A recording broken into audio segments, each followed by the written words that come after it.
Ready to watch this game as we take a look at the series history. The Sooners have won 2 straight and 12 of the last 14 games since 2003. Last year, Oklahoma won the game 38-20 in Norman. Lincoln Riley, 34 years old, youngest coach in FBS. His first season at OU, his only loss to Iowa State this season. They're 7-1 coming into this game. On the other sideline, 50-year-old Mike Gundy, one of the great coaches in all of America. In his 13th year at Oklahoma State, he played here. His 111 wins, third most among active FBS coaches at their schools, trailing only Gary Patterson of TCU and Nick Saban at Alabama. Perfect day for football. Temperature in the mid-70s. As we take a look, Boone Pickens Stadium. I tell you what, partner, this is one that has a chance to be a special. No doubt, in particular with these two quarterbacks, and that's what I'm so excited to watch. Mason Rudolph, Baker Mayfield. This game, over the course of its history, has always been played late. Last game of the season, Thanksgiving week, the weather's always been a factor. Now, we get to see these quarterbacks play in perfect conditions and sling it around the yard.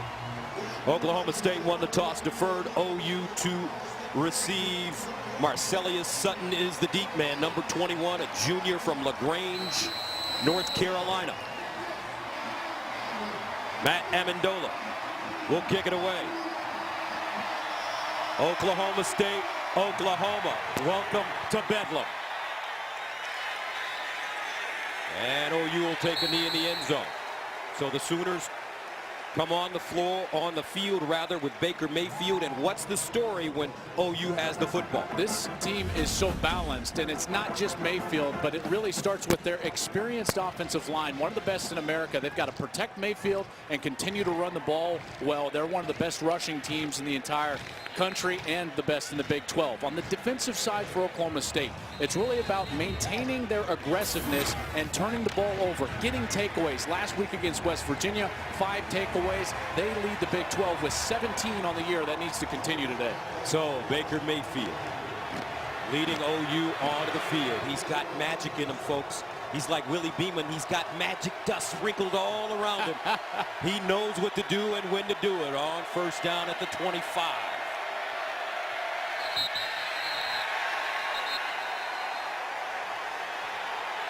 And already some pushing and shoving going on.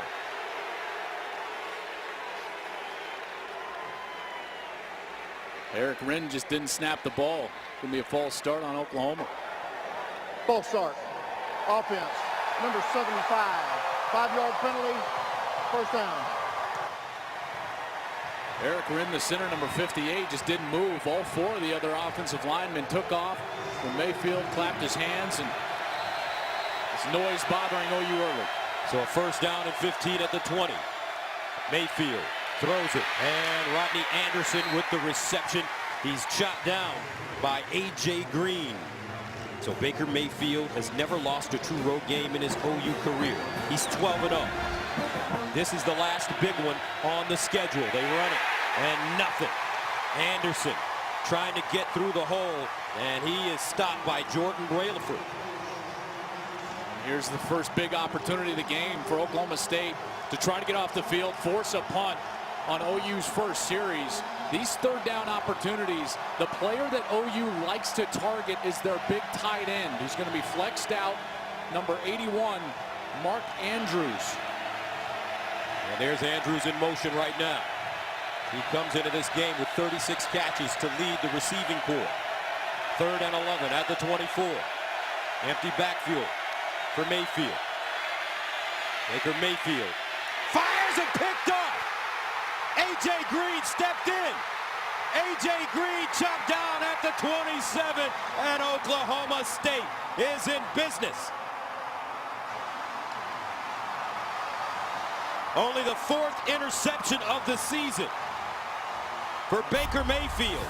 He got caught staring down his wide receiver, and what's going to happen is you're going to see the corner drop off and come outside from the right side of your TV screen and just falls right into the route. That's a great job from Oklahoma State, understanding to read the eyes of the quarterback, jumping the route, and A.J. Green gets the interception, and another takeaway for this Cowboy defense. A.J. Green has been red hot, had 2 interceptions last week against West Virginia. First down and 10 at the 28 for the Cowboys. And they hand it off. Justice Hill with room at the 20. Hill sprinting. Touchdown, Oklahoma State. But a flag on the play.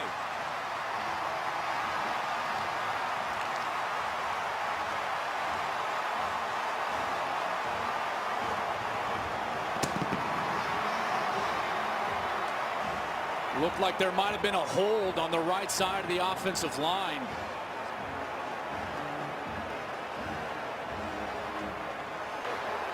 Holding. Offense. Number 28. 10-yard penalty from the spot of the foul. First down. That's James Washington. James Washington down the field. As Hill breaks through, there's Washington. There's that right side. See his right hand as it's tugging the jersey and the left hand, and he's just unable to get free. That was Parnell Motley who he was holding, and the penalty negates a touchdown. That's just a huge mistake from James Washington. So instead of the touchdown, Oklahoma State faced with 1st and 5 at the 23.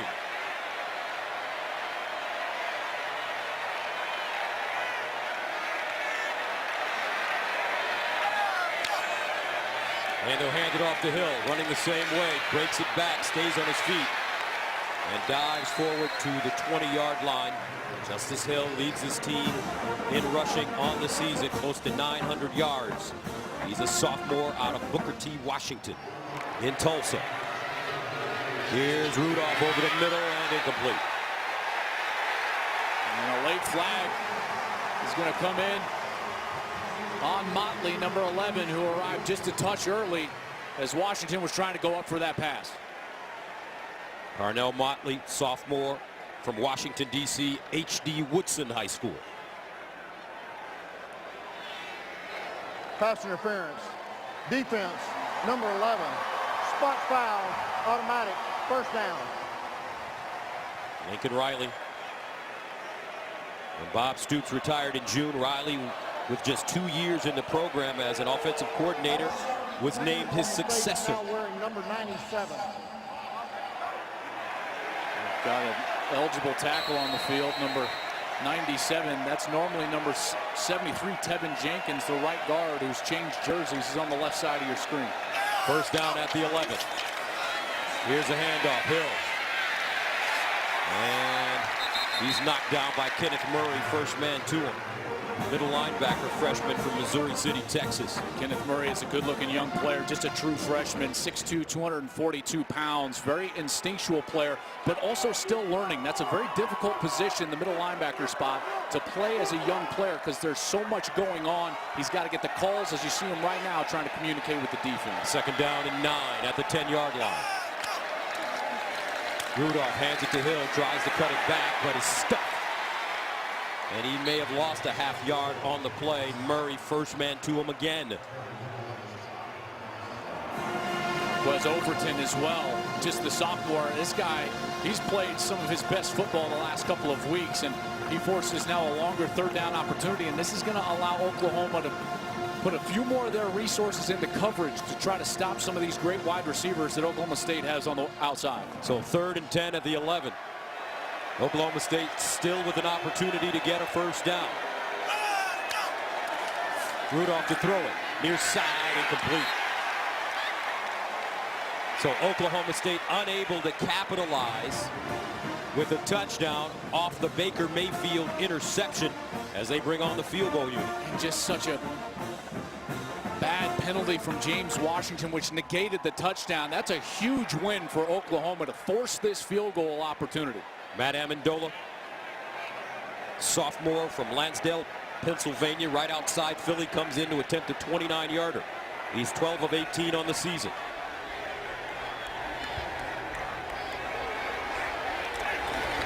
Got it up. And good. Oklahoma State takes a 3-0 lead here in the first quarter.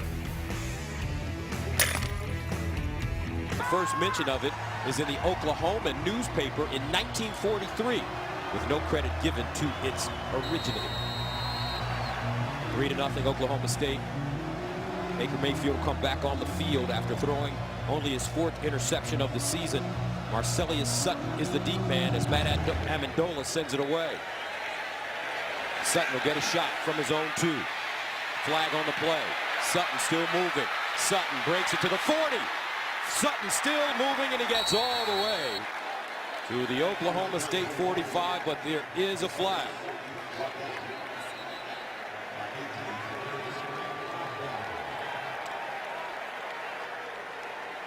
If it stands, it's a 53-yard return.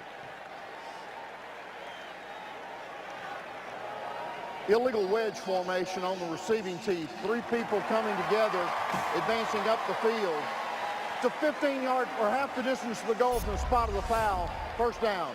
Well, this rule came into effect just a couple of years ago, and here's the Oklahoma players that form a wedge, and then they all move up the field at the same pace. They were trying to get that out of the kickoff because that becomes such a dangerous point of contact. You had guys flying down the field, and they were called, quote-unquote, wedge busters on the kickoff team, and they were trying to remove that from football, make the game safer. They changed the rule. Oklahoma's guilty there, and negates a really quality return for OU.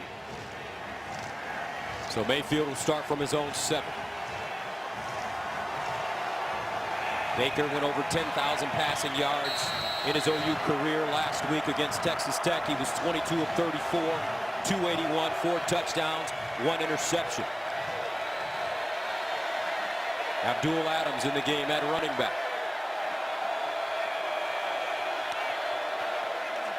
And they give it to him running right. Slides through to Quentin Osborne with the tackle, the redshirt senior. You'll see several running backs for Oklahoma. Rodney Anderson has been the hot hand of late, but Abdul Adams is healthy. He's probably the most explosive back that Oklahoma has in the backfield. He's averaging over 10 yards a carry. 2nd down and 6 at the 11 after the 4-yard gain. Mayfield to throw it. Steps up, delivers to the sideline, incomplete. Andrews was open. But Mayfield, he'd like to have that one back. Just put too much on it, partner. Just a little bit. Andrews ran a great route. He's going to start to the outside and then cut back under the defender, and just too much. Boy, as a quarterback, you'd love your wide receiver, or tight end in this case, to lay out and do everything in his power to bring that in. But you're right. That was thrown just a touch in front of him. Mayfield certainly would like to put that right on his chest. 3rd down and 6 at the 11.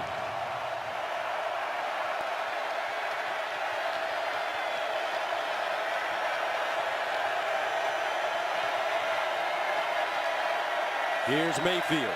Drops it off. Adams bobbled it loose. Who's got it? Oklahoma State. Touchdown Cowboys. Calvin Bundage picked it up.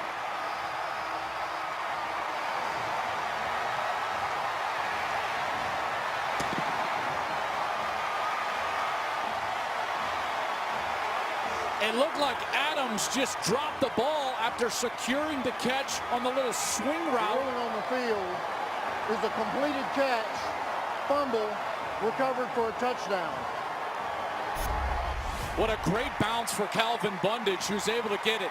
Let's see if he's got enough control and the element of time. The ball is bobbling, never.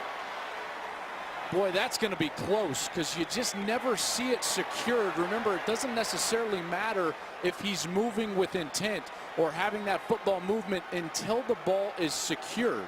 You have to have control, then the element of time or a football move, and that deems you as a runner. That one's going to be very tight, and they're going to try to do this, I'm sure, with some real speed replays. The ruling on the field was a completed catch and a fumble for a touchdown. That plays under further review. Certainly looks like he's making that football move, but my question will be, did he ever secure the ball? It never looked secure based on that video, but again, the call on the field was a catch fumble.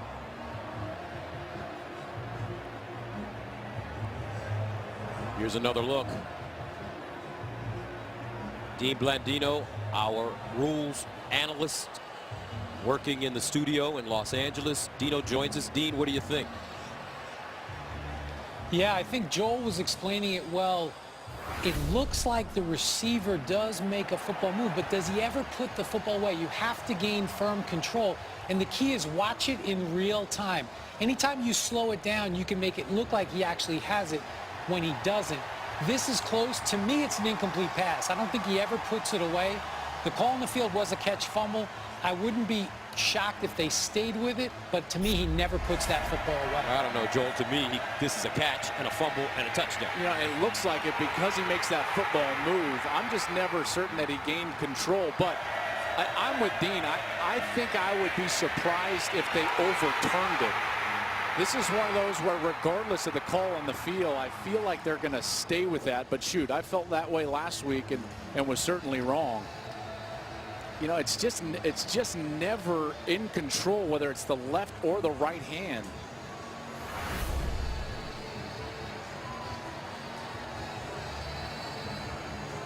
You know, anytime you see this right here, when they're actually writing down, you know, they're looking at the play clock, they're looking at the down and distance, they're looking at a lot of different things right now and writing it down. This leads me to believe that this will be overturned and become an incompletion.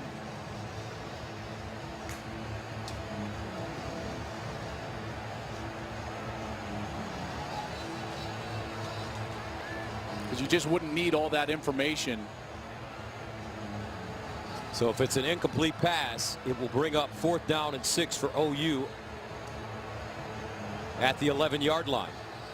And that would be the second touchdown from Oklahoma State that would be removed, one via penalty and this one via replay, if it's, as we assume, going to be called an incompletion. So here we go.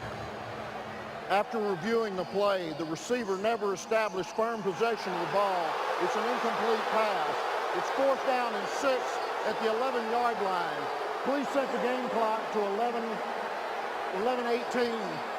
Dean, thank you very much. Great job. So Oklahoma dodges a big-time bullet. Boy, a huge one there. And this defense for Oklahoma State has done an outstanding job early in this game of attacking, flying around, and creating opportunities. First, the interception on the first series, and there with the ball on the ground, almost get the scoop and score. So Austin Seibert will punt it away from his own end zone with Dylan Stoner back deep at the 45.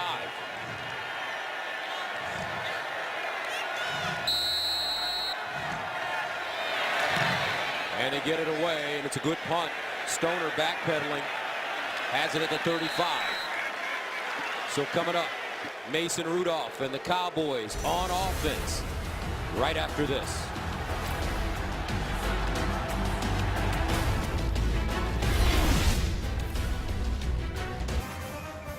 And by Chevy. Chevy has earned J.D. Power Dependability Awards for cars, trucks, and SUVs. Cowboys with the ball on top of the Sooners 3-zip. What's the story when OK State has the football? This guy, James Washington, he's one of the best deep threats in all of college football. This season, he's got 8 catches of 40-plus yards. That's the most in the FBS. And then for the Sooners, they've been Jekyll or Hyde on defense. At times, they've been dominant, and at times, they've allowed scores on almost every single possession. So we'll see which one shows up today. 1st down and 10 from the 36. Rudolph to throw it over the middle. And incomplete. Almost intercepted. Thomas was right there. Receiver stumbling. Marcel Aitman out of his brain. The best player on the football field is Obo Okoronkwo, number 31, the outside linebacker for Oklahoma, and he provided just a little bit of pressure on Mason Rudolph on that last pass play. Listen, Oklahoma State understands that's the one player you have got to account for in pass protection. Obo leads the Big 12 in sacks with 7. 2nd and 10 at the 36. Hill running it, cuts it back, stutter step and goes down at the 42. Caleb Kelly with the tackle. This is those situations on 3rd down that Oklahoma in the last 9 possessions against Texas Tech a week ago, they were highly successful getting off the field. Texas Tech was only one of their last 10 on 3rd down. We'll see if that carries over this week.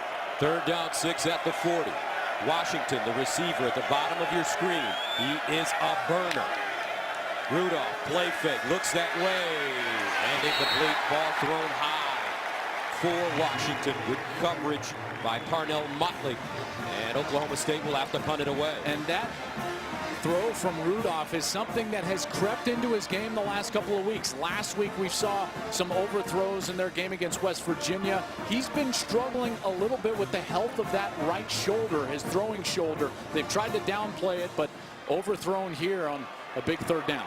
So Zach Seiner in to punt it away from the 25.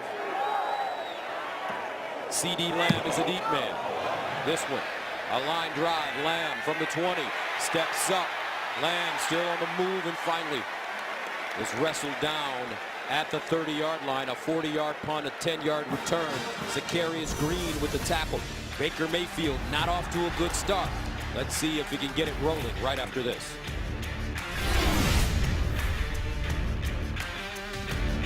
For $5, you can get whatever the taco randomizer keeps. The Cowboys on top.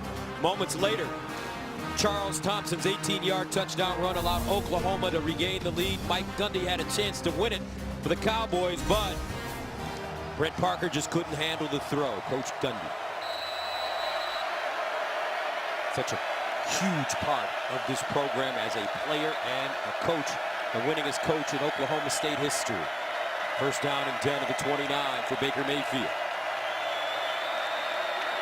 And he'll hand it off to Rodney Anderson, and he'll drag black jerseys with him as he gains 9 yards on the play. Richards and Trey Flowers had to jump on his back to bring him down. They hand it off again, and a first down for OU. Anderson. Well, Anderson has had the hot hand of late. We had him against Kansas State. He was terrific in that game, sealed the game with a long touchdown run. And then last week against Texas Tech, well over 100 yards. And he's certainly the hot hand of these Sooner backs. And in particular with Abdul Adams dropping that ball out of the backfield in the last series. Not surprised that Anderson is getting some love here. First down and 10 at the 40-yard line.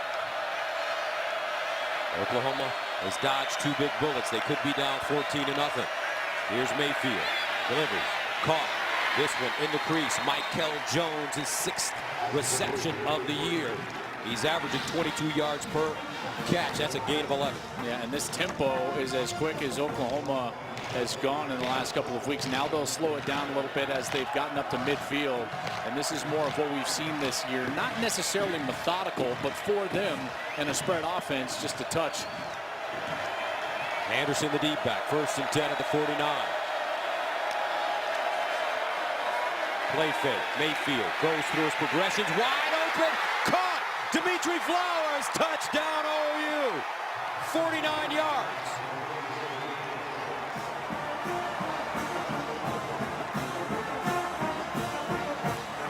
Fourth receiving touchdown of the year for Flowers.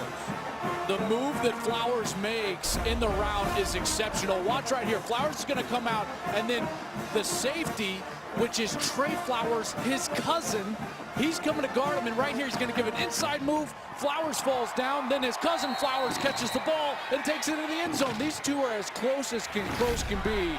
Consider themselves more brothers than they are cousins, and they go at each other right here in the first quarter. Seibert in for the extra point. And it's good. 9:03 to play in the first quarter. Oklahoma shaking off the Hanks as they take a 7-3 lead on the road in Bedlam. Back to Stillwater right after this.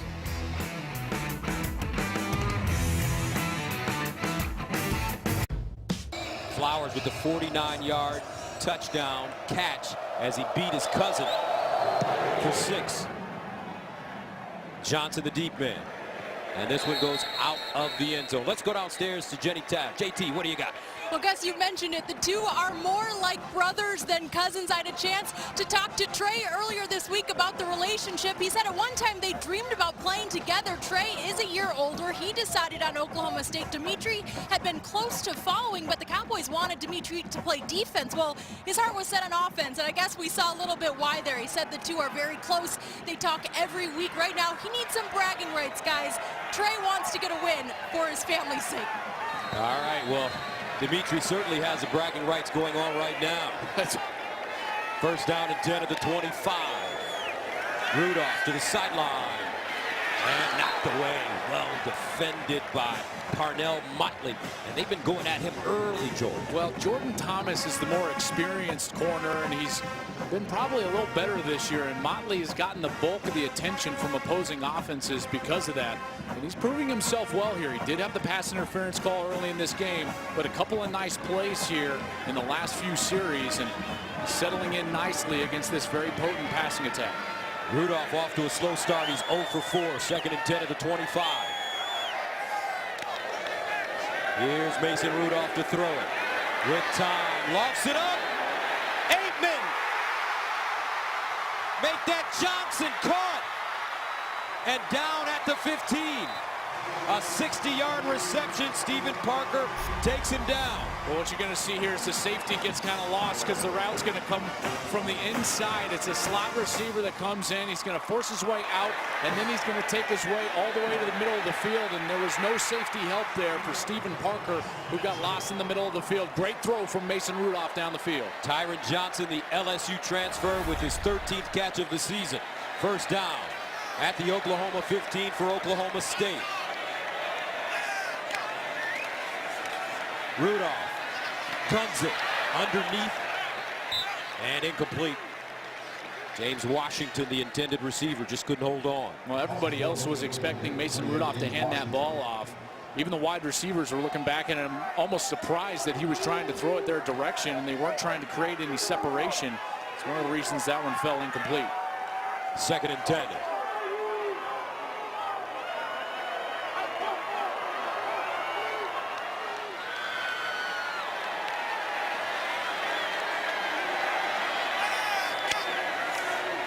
Play fake, Rudolph over the middle, incomplete, a flag on the play. Chris Lacey, the intended receiver, looks like he was tripped up. Yeah, Jordan Thomas, number 7, just got way too physical as Lacey took off towards the inside right there, grabs him, basically tackles him to the ground. Easy call for the official. Pass interference. Defense, number 7. Spot foul, automatic. First down. Boy, this offense attacks in a hurry, don't they? And themselves right down in this position, but they were down here before and could not punch it in. First and goal to the 6-yard line. Justice Hill, the deep back. They give it to him. Hill. And he'll crash his way forward into Stephen Parker and get inside the 2-yard line. Hill's not a huge guy. He's only 185, but he runs very strong. And when he gets into these situations, you'll see him dive behind his pads, and he gets those shoulders down low, using leverage to try to get into the end zone. 2nd down, goal at the 2 for Oklahoma State.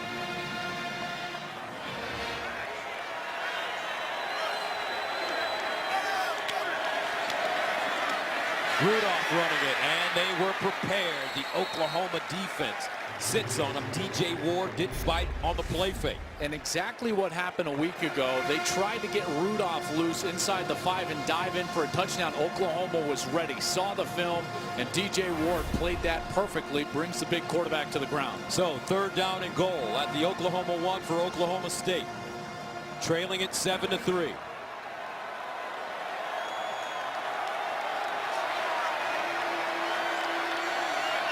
Mike Gundy wants a timeout. He's run all the way out on the field. He's at the 20-yard line. So we'll step away for 30 seconds. 7-3 OU, but Oklahoma State on the 1. Welcome. How's it going? Hi. Hi. Okay, so you've got 2 friends here. Yes. This is the J.D. Power Award for dependability. Now, I want you to give it to the friend that you think is most dependable. Wow. It's just not fair. Does she have to? She doesn't have to. Oh, I don't. No, but it's a tough choice, isn't it? Yes. Well, luckily, Chevy makes it a little easier, because it's the only brand to earn J.D. Power Dependability Awards for cars, trucks, and SUVs 2 years in a row. That's amazing. Chevy's a name you can trust. 7-3 Oklahoma State knocking on the door. Big 3rd down call here at the 1-yard line. They've had an extra offensive lineman in this entire series, number 97. Normally wears 73. That's Tevin Jenkins. 3rd down, goal at the 1-yard line. Rudolph in the shotgun with Justice Hill behind him.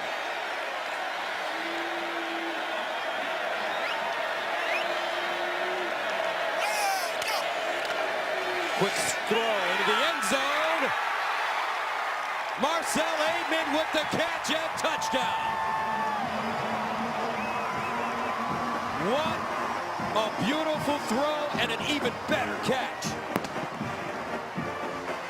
And taking advantage of the mismatch. Marcell Ateman is 6'4", 220, and Rudolph does exactly what you should do, which is put it way up in the air where only he can catch it, and then that's just strength at the catching point. Ateman goes up, grabs it in those big old hands, gets his foot down, and it's touchdown for the Cowboys. So Oklahoma State answers with a 6-play, 75-yard drive, scoring in 2 minutes and 2 seconds.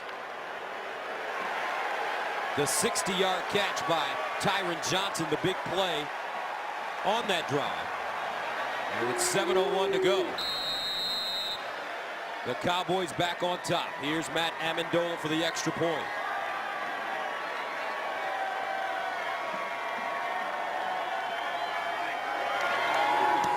And it's good.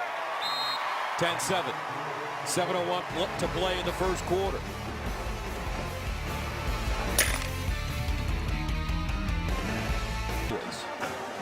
Marcellus Sutton, the deep man, as Matt Amendola sends it away from the 35.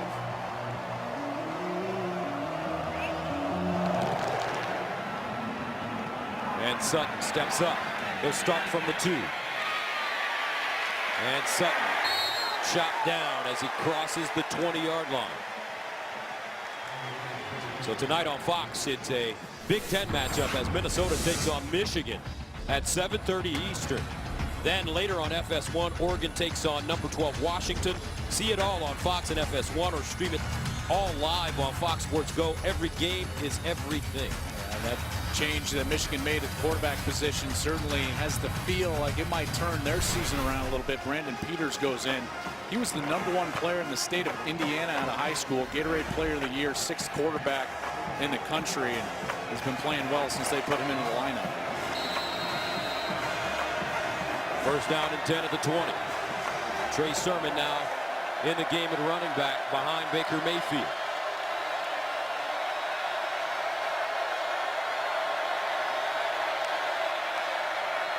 On first down, Mayfield looking, scrambling, throws, and incomplete.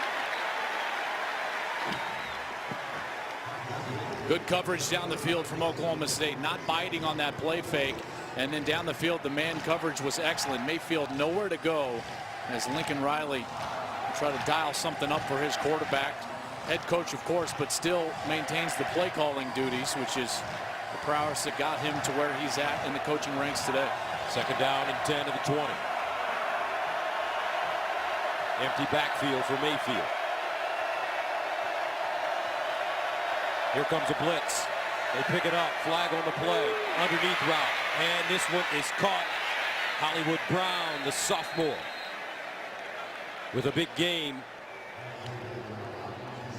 But let's see, there is a flag.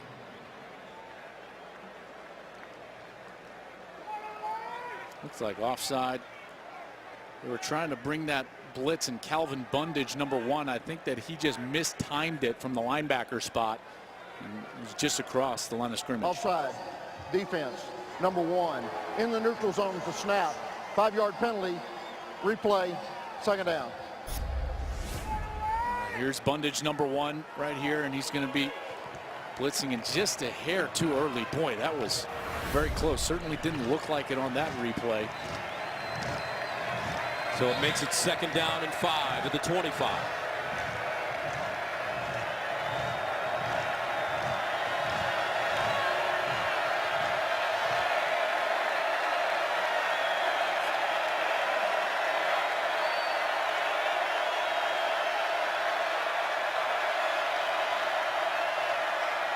Mayfield sprints out of the pocket, looks backside's got a receiver. Andrews has it.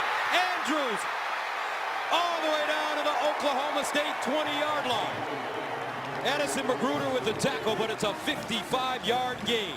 Boy, what a great play fake. And then Andrews came from all the way on the opposite side of the formation, and Oklahoma State just lost him in space.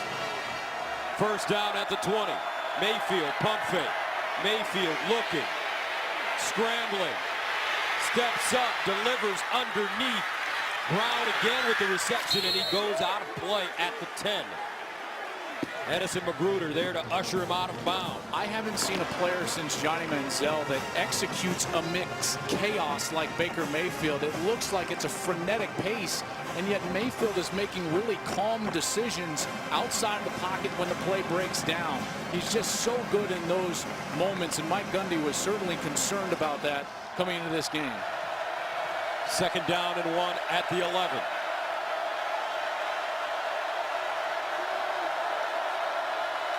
And Mayfield to throw it. Incomplete.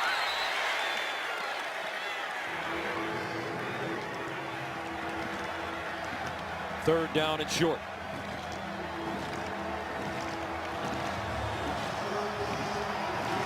We're going to bring in the big bodies. Sermon will be your tailback. He weighs 222 pounds, and Mayfield will go from under center.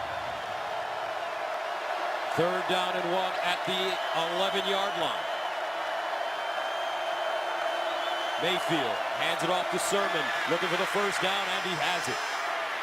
Continues to fight and crawls his way to the 5.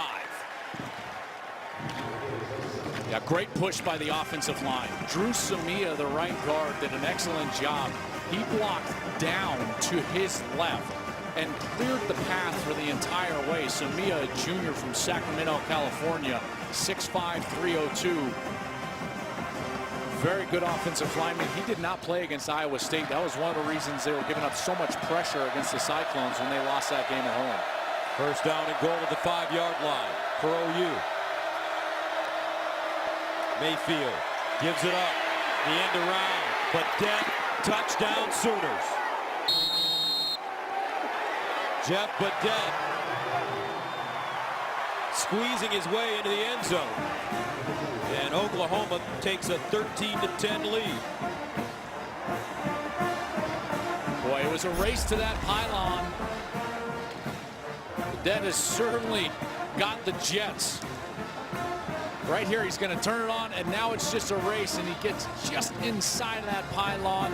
Great block on the outside by number 17, Jordan Smallwood. Smallwood really is the one that cleared the way so that Badette had a lane to go. You've seen he's a little shaken up.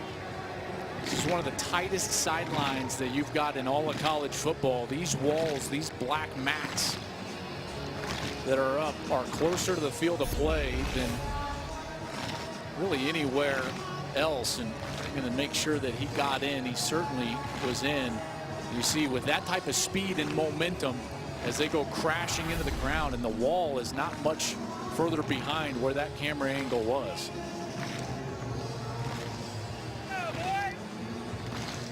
Mayfield, 2 touchdown passes now in this game. He's thrown at least 2 TD passes in a Big 12 record, 22 straight now. Seibert for the extra point. And it's good. 14-10, 3rd lead change already. Oklahoma State, Oklahoma, Bedlam. More right after this.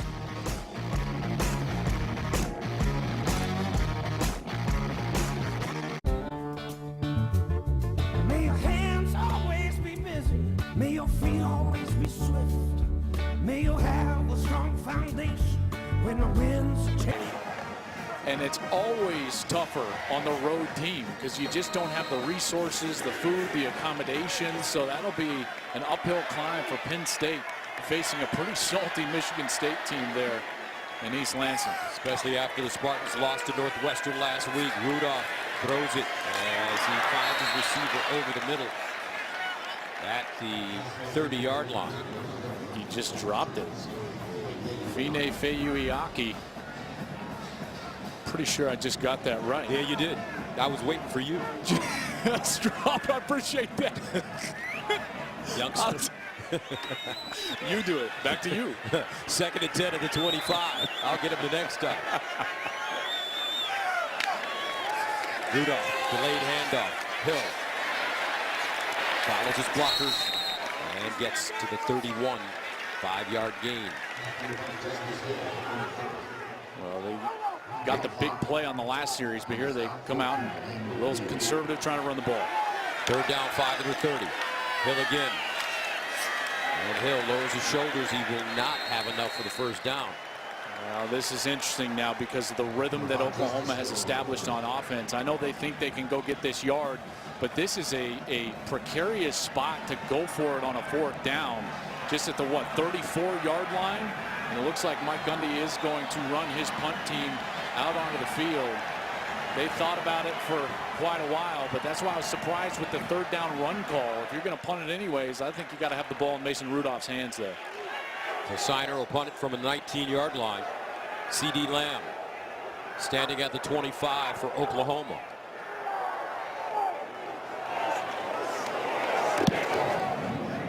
Lamb signaling for the fair catch. And he has it at the 20. Don't forget to check out Breaking the Huddle with Joel Klatt, my partner, on Facebook Live Wednesday at 5:30 p.m. Eastern, sponsored by Dr. Pepper. It's been certainly that time of year that's fun to be chatting about college football with the rankings. What did you think about the playoff rankings? Alabama #2, Georgia #1, yeah, but Notre Dame #3. Yeah, I thought that they actually got that right, you know, and I wouldn't have even been all that mad if Alabama was even lower, just based on the schedule and based on the way that they treated Wisconsin. Now, if you're going to go pure eye test, I think Alabama's the best team in the country right now. They certainly are the most balanced, but their schedule has not been anywhere near good, and the committee clearly diminishing their resume because of that, and putting them at that #2 spot in favor of the Dogs, who got one of the best wins of the season at Notre Dame earlier this year. 20-19, 1st and 10 at the 21. Trey Sermon in the backfield. Lamb in motion. They hand it off straight ahead to Sermon, and he powers his way forward. Flag, though, on the play. They're going to get the same guy. Calvin Bundage is getting just too fast of a start on these pressures, and this time he was coming off the right side of the offense and again into the neutral zone. Offside. Defense, #1 in the neutral zone at the snap. 5-yard penalty. Replay 1st down. Here he is at the top of your screen, and they're bringing him on a pressure, and jumped offside on the right side, now on the left side. Same problem. Gotta hold your water and make sure you're not giving free yardage. And the reason is it's not just the 5 yards, but it creates a 1st and 5. This is a 3 down for Oklahoma. And with a quarterback like Mayfield, they can take a big shot down the field, and it's still 2nd and 5 afterwards. From the 26, 1st down. Mayfield over the middle and dropped by Andrews. Actually, make that Calcaterra, Grant Calcaterra, the freshman. Trying to get the true freshman some time here from Rancho Santa Margarita, California. He was an early enrollee, 4-star recruit, #2 tight end in the country. Very good player, but there the ball just a little bit too high. He's got to come down with that ball. 2nd down, 5 at the 26.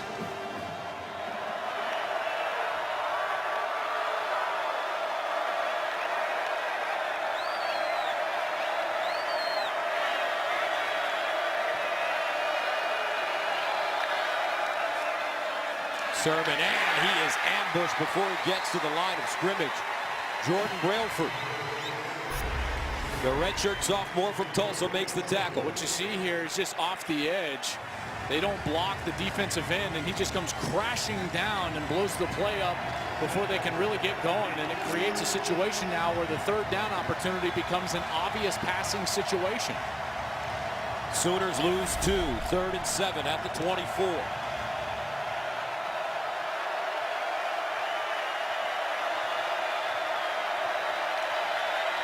Mayfield sprints out, throws on the run, caught, and a 1st down for Oklahoma as Michael Jones makes his 2nd catch of the day.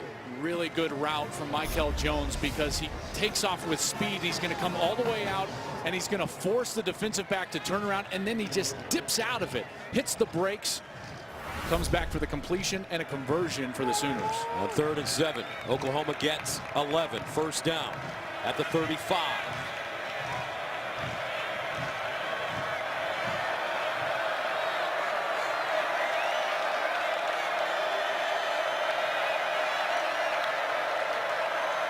Sermon. Not a lot. As Justin Phillips pulls him down. This defense has been playing really well. Last week against West Virginia, they held West Virginia 192 yards under their average. The last couple of weeks, they've done a heck of a job. And it started up front with their defensive line, their ability to stop the run, and that's what they've got to do today against an Oklahoma team that really is a very good rushing team, best rushing team in the Big 12. 2nd and 9 of the 36. Here's the end around, the double reverse. Jones throws it and caught. What a catch by Trey Sermon as he goes up high and brings it down. Gus, they had the double reverse, but Sermon threw it back to Mayfield, who actually made the pass. I mean, there was so much going on in the backfield. See right here, he pitches it to Mayfield, and then Mayfield basically throws a fadeaway, and they're able to get the completion. What an amazing play there, and a catch down the field by number 4, Trey Sermon. 16-yard gain. First down to the 48 now for Oklahoma.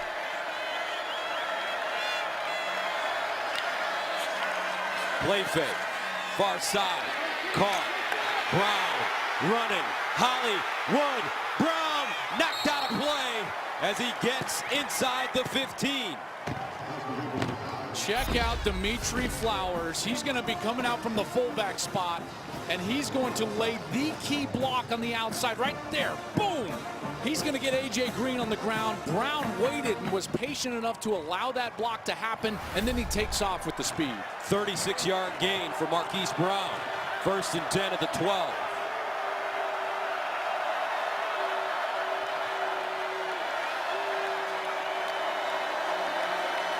Mayfield with time. Mayfield in the end zone, incomplete.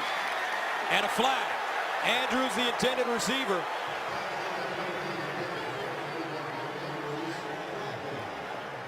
A.J. Green was in coverage, and they're going to talk about this because the back judge did not throw his flag. This is the end of the play. There's the see there that is no left foul arm. on the play for pass interference. 2nd down. Wow, I don't agree with that. You don't pick that up because the angle was better from the field judge's side. He's the one that threw the flag in the first place because he saw A.J. Green with both arms wrapped around the waist of Mark Andrews. That was the correct call, and he was talked out of it by the back judge, who did not throw his flag but didn't have the proper angle. Boy, Oklahoma State fortunate there. That's a flag that should have absolutely stood and would have created an easy situation for Oklahoma. 2nd and 10 at the 12. Sermon. And he'll get inside the 10. And partner, I don't know about you, but Oklahoma's offense looks complicated. It's so much misdirection. It's even hard to kind of follow it a little bit. There's a lot of movement, isn't there? And that's because there's so many different skill positions for their opponent. 100-20, but today it's OU getting the better of the Cowboys. 14-10 is the Sooners lead, and they're knocking on the door again. 3rd down and 5 at the 7 for Baker Mayfield. Sermon standing next to him. Mayfield, quarterback draw. Mayfield, can he get outside? Mayfield, touchdown OU. His 5th rushing touchdown of the season.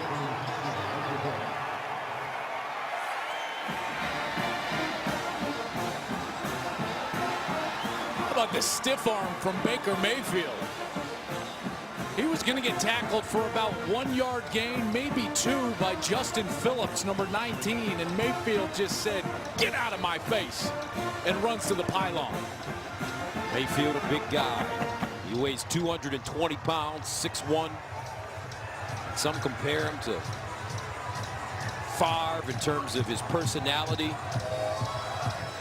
When I see him, Joel, I kind of see a right-handed version of Steve Young. Ah, I like that. I like that. Rugged. You can go so many different directions. I'm not sure why the officials need to see so many angles. His whole body is inside the pylon, reaches out. That's pretty clearly a touchdown. We'll get this thing kicked here. I actually see a little bit, I know this is strange, but a little bit of Elway, because he's got those pigeon toes a little bit. You know, and heck, I grew up in Denver, you know, that's That's my childhood right there. Extra point is good. 21-10. Oklahoma. Let's take another look at the Magic Man getting in the end zone. Well, this is what you got here, is that you're going to have Phillips, who reads it perfectly, and as Mayfield takes off, they clear out and they run Sermon to the left. He looks over to the left, and right there, I mean, I think he's dead to rights, and boom, he just the stiff arm. Phillips can't get his arms close to him, and then Mayfield takes off and dives for the pylon. I wouldn't say he's overly fast or a great runner, but he is just competitive enough in those situations. But it looks like he has really quick feet. Yeah, great instincts, great feet. I think his feet, Gus, they remind me of a middle infielder. You know, he can get himself balanced, ready to throw in the pocket. Then he can get outside of the pocket. He can throw from any angle. And right there, he shows you some of that upper body strength with that stiff arm of Justin Phillips. Justin Phillips, by the way, he's 6 foot, 230 pounds, and Mayfield just stoned him with that left arm. A great run for Mayfield. Tyron Johnson back deep for Oklahoma State. Cowboys digging a hole for themselves here in the first half. Seibert picks it off. And this one out of the end zone again. Let's go to Sam Farber for a game break. Gus, number 3, Notre Dame playing host to Wake Forest. Saw what Mayfield can do with his legs. How about what Fighting Irish quarterback Brandon Wimbush can do? 50 yards in it's his second rushing touchdown of the day, has Notre Dame up 24-10 on the Demon Deacons in the second quarter. Gus and Joel. All right, Brian Kelly made some changes during the offseason at Notre Dame, their head coach. He decided to spend more time with his players. Yeah. And it's really paying off big in South Bend. 1st and 10 from the 25. Rudolph, near side. This ball caught Dylan Stoner. And Stoner, the redshirt freshman out of Jenks High School in Tulsa, knocked out a play by Will Johnson. Well, you got to keep yourself within striking distance in a game like this when the offenses are going back and forth. So a big series here for the Cowboys. 8-yard gain, 2nd and 2. Rudolph unloads a big ball and drops it in there. James Washington down at the Oklahoma 15. I mean, look at how much cushion Oklahoma is giving him, all the respect in the world, and they still throw it deep. There's not a better deep ball thrower in college football than Mason Rudolph, and there's the evidence right there. Cowboys quickly to the line of scrimmage. They swing it out wide. Washington again, and he's close to another first down. Goodness, these offenses just back and forth. It's like haymakers. The heavyweight battle going on between these quarterbacks is outstanding. 1st and goal at the 6.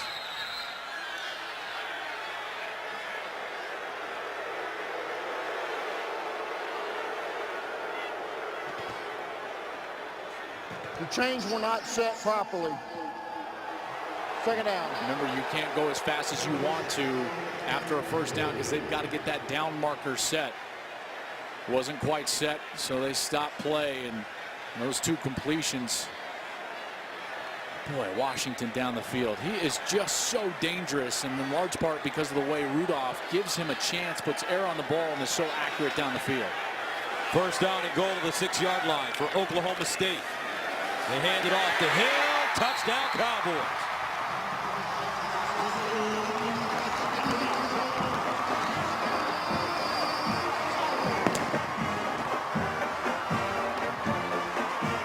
Oklahoma State scoring in 46 seconds. That's as easy as it comes. And right here, Hill does a great job of just being patient enough to find the hole that opens up. Nice job by the fullback, number 41. That's Britton Abbott. Gets a block at the line of scrimmage. Easy touchdown and score for Oklahoma State. Great series for them.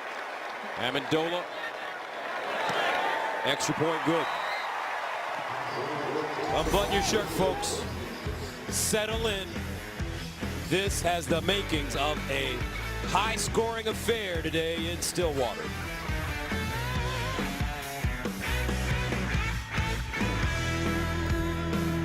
The big game, huh? Boy, I wish your mom was here. Instead of over there. I ain't afraid to say it, go blue. I'll pick it. She needs this, kids. Mom needs this. Pass up. Just get it done. Reliving the glory days isn't always rewarding, but Hotels.com is. Starting to see the fireworks now. Yes, we are. Now we're starting to see that matchup that we expected. 4 pass plays already of over 49 yards in this game, and there's going to be plenty more. So let's buckle up and get your popcorn ready, because this one might be a long one here in Stillwater.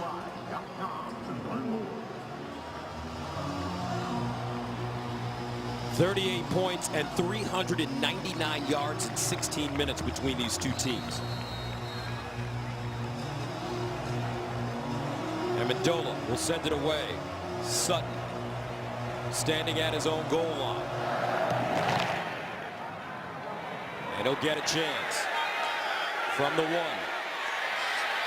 Oh, Sutton spins forward and goes down. Let's go to Sam Farber again for a game break. Gus, you called that great Ohio State comeback last week. Number 6 Buckeyes need another one. They're at Iowa. Ethan Stanley to Noah Fant. Great catch falling to the ground. 3-yard score, and at the break, it's 31-17 Iowa on top. Gus and Joel? All right, well, we saw the Hawkeyes almost beat Penn State at home this year. Last year, they beat Michigan at home. That's a tough place to play, Kinnick Stadium, and they certainly got it going a little bit there offensively. I'm shocked, actually, that they have been able to score 31 first-half points against that defense with that defensive line. It's one of the best defensive lines in all of college football for Ohio State. But we'll see what J.T. Barrett and that offense can do to answer the Iowa Hawkeyes. First down and 10 of the 16.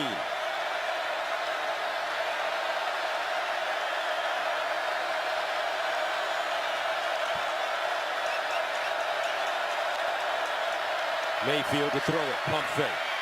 Guns it over the middle and caught by Hollywood Brown, still running.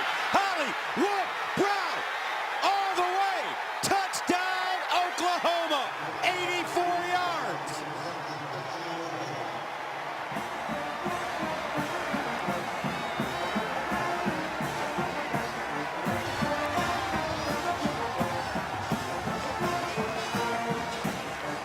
You kidding me? Are you kidding me? Mayfield's going to be patient here, and his eyes are going to go on this side. And what you're going to finally see is that Brown waits, and then he turns on the Jets. Once he turns on the Jets, it was over. That dude can fly. Brown, 3 catches, 129 yards, and a touchdown already. Mayfield, 10 of 17. 282 yards passing. 3 touchdowns and 1 pick. He also has a rushing touchdown. This kid from Hollywood, Florida, folks, Marquise Brown, has some star qualities, and Oklahoma leading 28-17.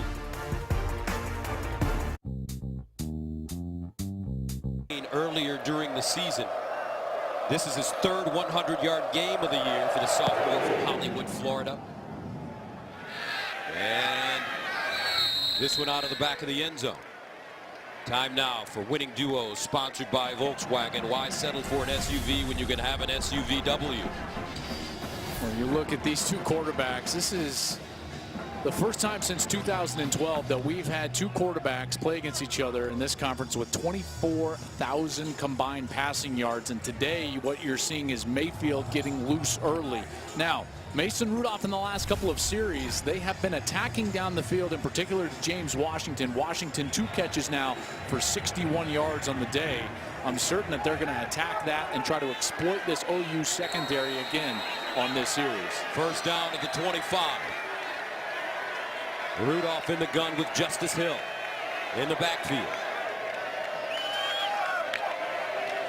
Rudolph hands it to Hill. And it's squeezed through the hole. Stop by Kenneth Mann after a 2-yard gain. You know, the run game becomes such an important part of this game plan because you're trying to create those 2nd and short situations in order to throw the ball down the field. 2nd and 8, pump fake. Rudolph going up top, looking, and incomplete. Marcel Aitman had to backpedal, sun in his eyes, covered by Jordan Thomas. Pretty good coverage there from Thomas. Remember, face guarding is not illegal in college football. Only contact is illegal. So as both players are making contact and kind of hand fighting, good no call by the officials. Aitman certainly had an opportunity there to high point that ball. 3rd down and 8 at the 27.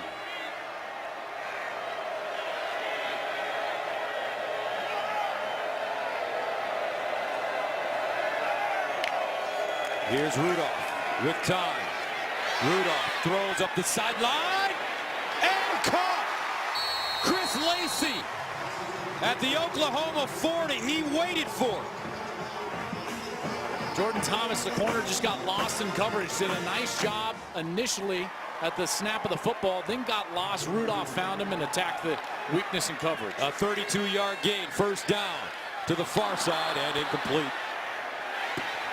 As Tyron Johnson may have taken his eyes off the ball, but a flag is on the play. I think there's 12 guys on the field for Oklahoma right now. They were trying to substitute, and Oklahoma State had not substituted. That's a very precarious situation. They're still out there. They're trying to run guys off and on. Substitution infraction on the defense. 12 men. Offense did not substitute. 5-yard penalty. Replay 1st down.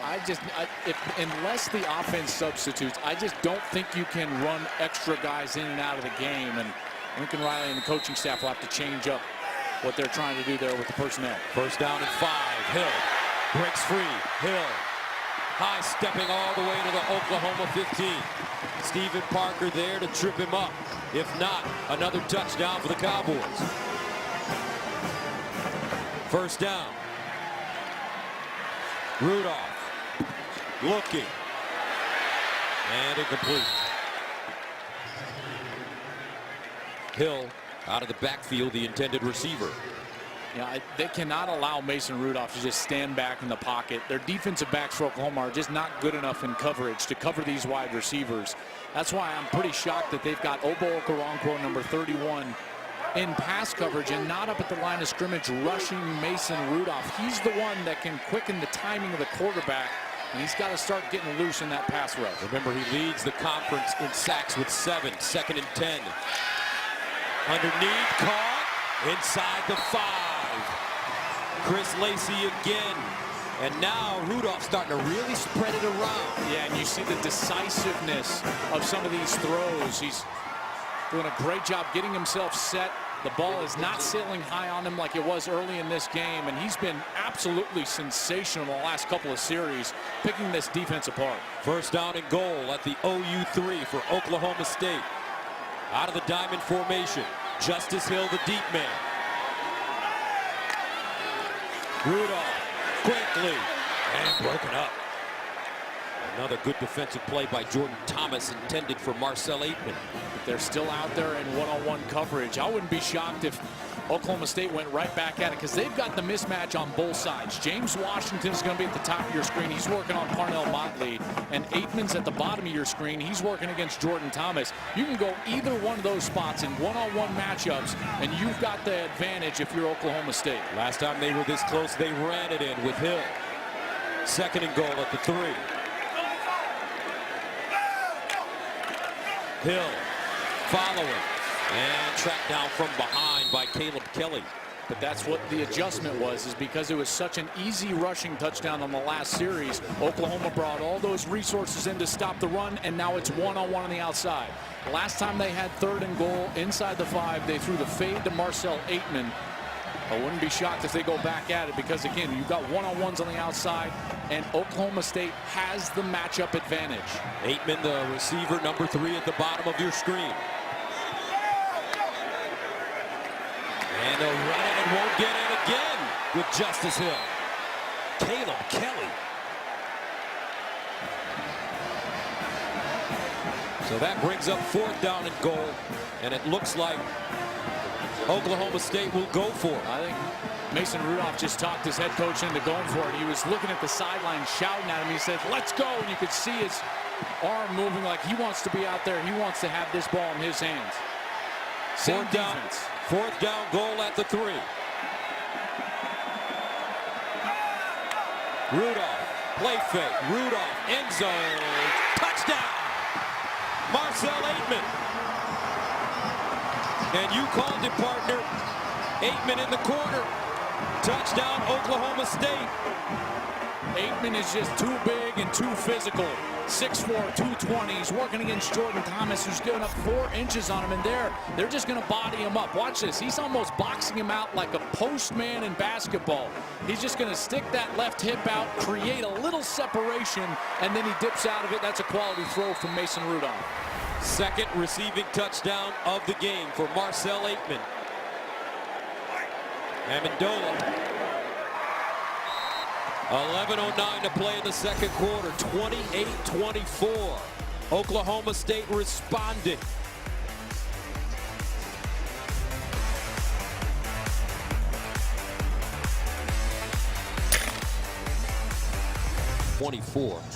Partner, is this the fourth quarter? Settle in. Here we go. I mean, this is. We've seen some unbelievable games in the Big 12 over the last few years. Remember last year in Texas Tech, Oklahoma played 66-59 with 1,700 yards of offense. We've seen the, what was it, like 72-68 game West Virginia and Baylor a few years ago with Geno Smith. This one has all the fixings. And Oklahoma will take a knee in the end zone. Baker Mayfield so far putting up huge numbers. He loves this environment. I think if he could play on the road every week, he would. First, he found Dimitri Flowers wide open. Then he finds another wide open wide receiver. This one is Mark Andrews down the middle of the field. And this right here, that's just a straight stiff arm. Great effort from Mayfield getting into the end zone. Then the dump off to Hollywood Brown. I don't know if that's his real nickname, but it is now. So Hollywood Brown takes it into the end zone. And again, Mayfield is feeling that this guy just plays, Joel, with so much joy. You can't take your eyes off of him when he's on the football field. He's rugged. And one thing you mentioned the other day is his arm is special. Yeah, he's got great arm talent, but no one talks about it because of his confidence and this offense. He's got great arm talent. First down and 10 of the 25. Mayfield to throw it. Delivers. Ooh, look at that pass, and he finds Brown again, who gets out of bounds at the 40. That's what I love about this matchup. Folks, you are seeing two of the best quarterbacks in college football standing toe-to-toe. Maybe not on the field at the same time, but this is what you can do, I can do better. I mean, back and forth we go with these two great players, Mason Rudolph and Baker Mayfield. Let's enjoy it. First down at the 39 for the Magic Men.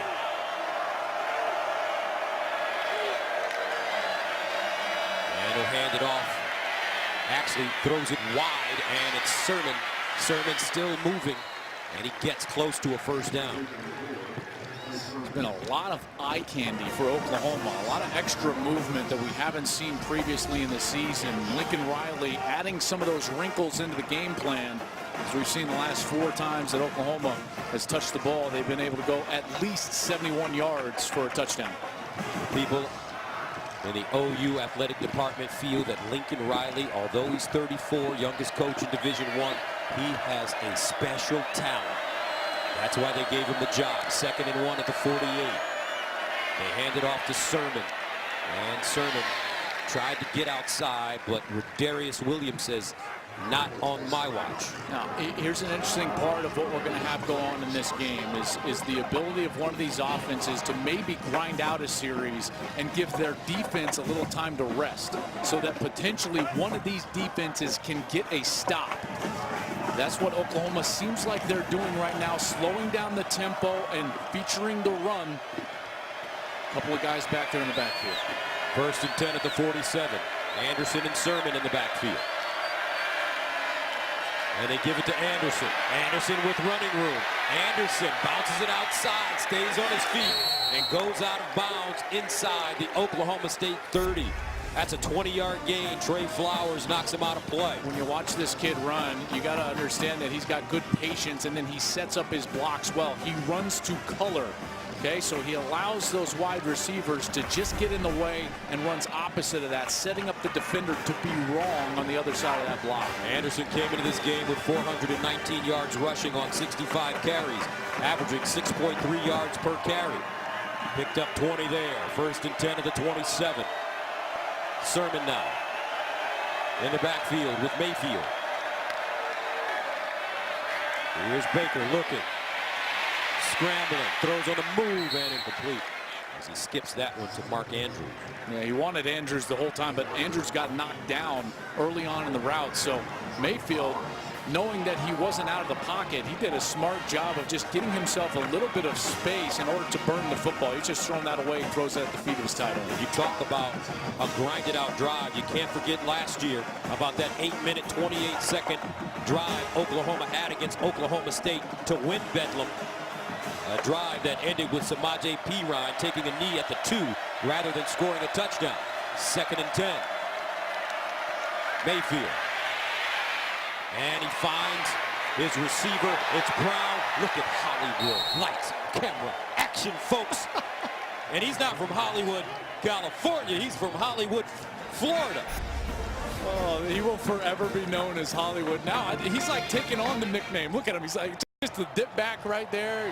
He lets the defender fall in front of him. Takes off for a first down. Boy, the suddenness with the way he moves, stops and starts, that's what makes him so difficult to defend. 5 catches, 156 yards, and a touchdown. First down and 10 of the 14.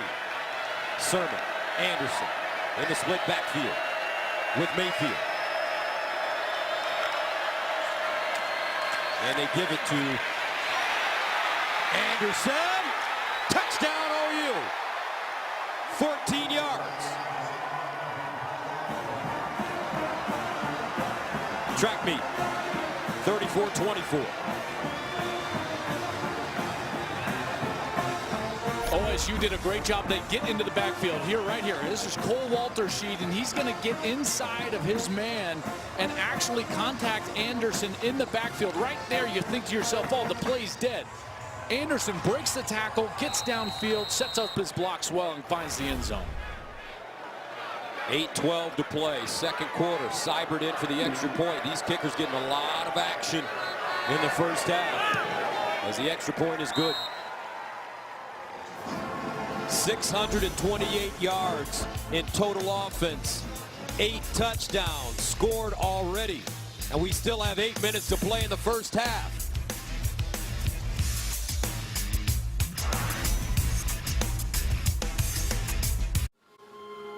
Bedlam series, and the way these kids are playing today, we might see the second. 35-24. Tyron Johnson awaiting the ball as Austin Seibert kicks it into the end zone and out of the end zone once again. So Mason Rudolph. He and Baker Mayfield are friends. They had a chance to work with each other at the Manning Academy. Mason saying that Baker's just a good dude. I like him, although we're both competitors. Different styles, though. Yeah, mutual respect between the two, certainly, but Mason Rudolph's probably more of that prototypical guy in the pocket, big, strong-arm quarterback. He stands 6'5", 230 pounds, throws the ball down the field as well as anybody. And let's see how he answers his friend on this series. And he'll throw it on first down, pump fake. Rudolph delivering deep and incomplete. We asked Coach Gundy yesterday if Mason Rudolph was a pro. He says yes, he's a pro. Actually, we asked him if he was a first-round pick. He said he didn't know, but he definitely is a 10-year pro that's going to know your playbook, not get into any trouble. Then we asked him about James Washington as a pro, and Coach Gundy said something that I've never heard a coach say. He said James Washington, if he stays healthy, he's a Hall of Fame NFL player. Whew. Wow. How about that praise? 2nd and 10 at the 25. Rudolph dumps it over. Wide open receiver. And it's Keenan Brown. And Keenan picks up the first down. A nice little concept here. Brown's just going to find his way from that little H-back spot. Rudolph dumps it off. That's an excellent design.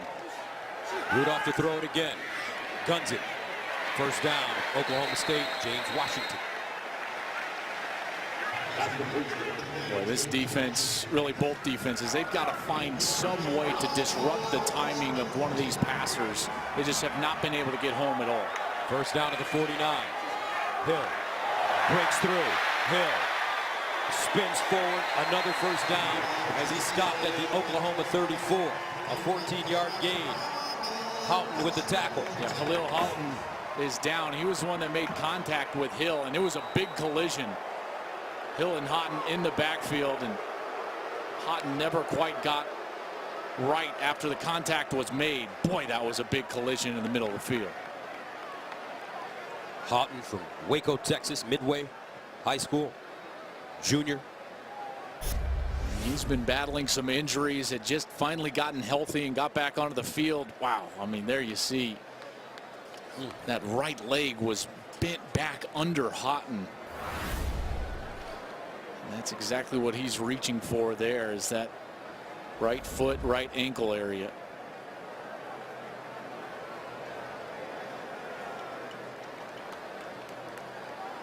You know, one of the most difficult parts about playing in the secondary is tackling in space. You never know when you're about to get the physical brunt. You know, the guy's going to try to truck you, or he's going to try to juke you, and that's just a precarious spot to be. I think secondary players are maybe the best athletes in the world. The corner, certainly. You know, I think safety's a little bit different skill, but yeah, corner, certainly the ability to react, burst, jump, adjust, all those different things takes incredible skill and athleticism. I don't disagree with you guys. A lot of times they're just not tall enough to be on the basketball field. That's right. So they've got to go play football. First down and 10 of the 35 for the Cowboys. This kid has been terrific so far.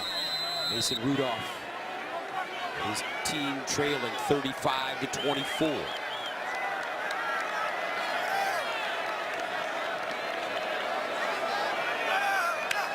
Rudolph to throw it. Steps into his throw. Touchdown! James Washington. 35 yards. What a pretty ball.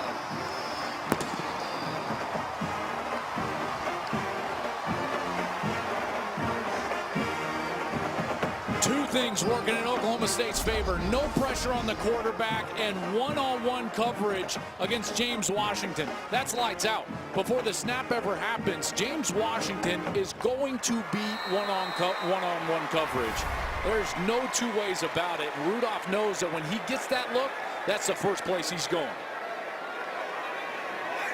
Extra point. Good. 7:16 to go. The future Hall of Famer. Big time play. Big time game here in Stillwater. 35-31 first half.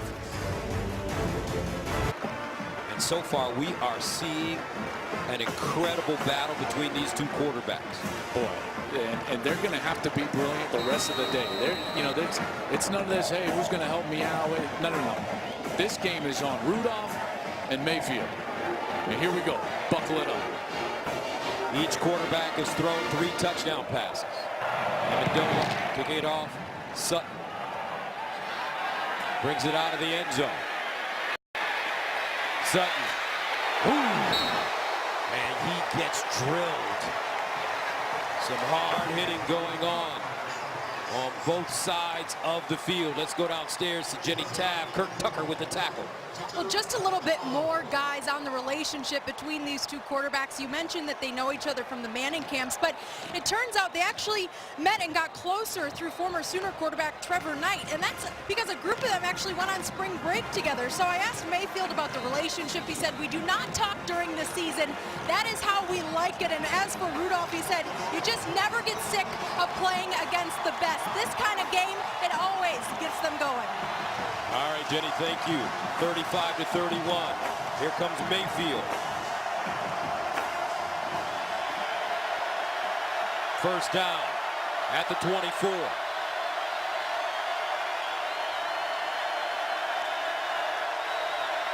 Mayfield to throw it.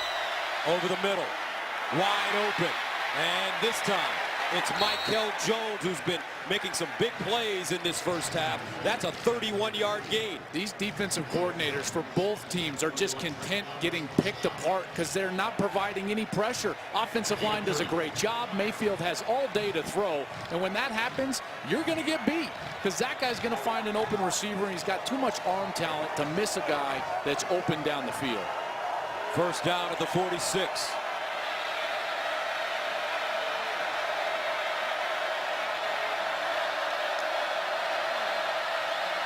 Anderson. This time the Oklahoma State defense comes up. Makes a nice stop as Justin Phillips plugged it up. Nice play by Justin Phillips. He's lined up inside as a middle linebacker. Got out there, good pursuit. Attacked the proper angle, attacking that inside shoulder of the running back, and finally brings him down. 2-yard gain, 2nd and 8. OU at the Oklahoma State 44.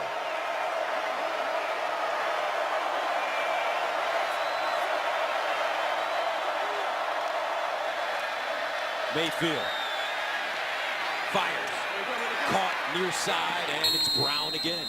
And I tell you, when I watch Marquise Brown, you know who I see? I see his route running ability similar to the great Michigan wide receiver Anthony Carter. Well, what I love is that he creates so much separation, Gus, because he's so dangerous, right? I mean, he's so fast that there's so much respect given that when he puts the brakes on and comes out of his route and comes out of the break, there's way too much separation.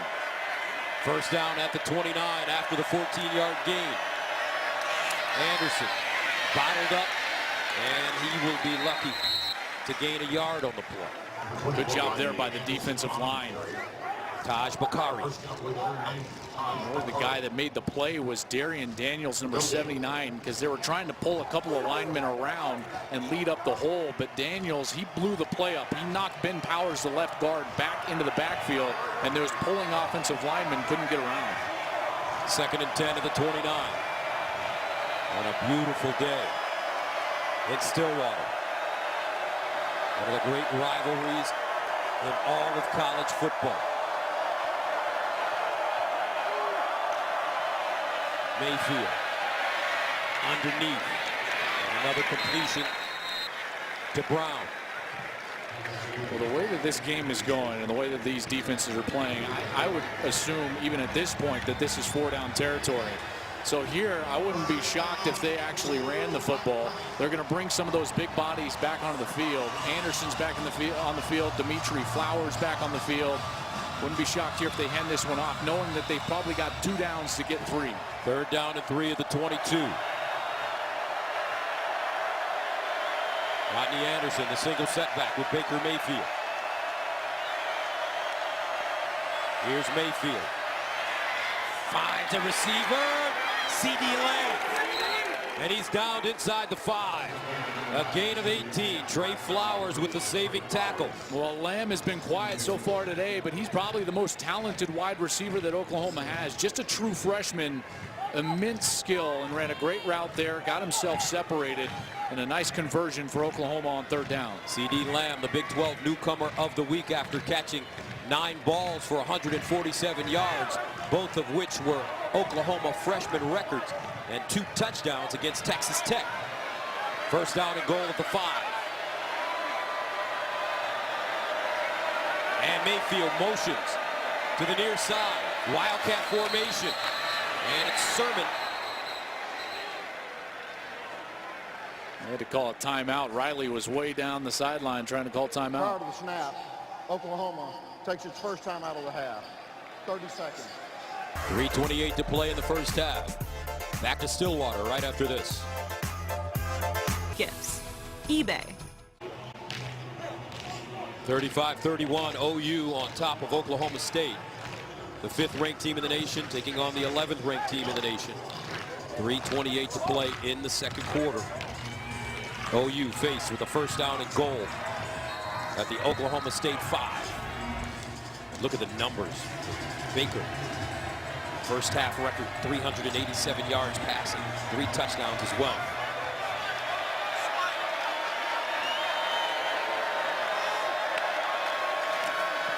Anderson will make that Sermon.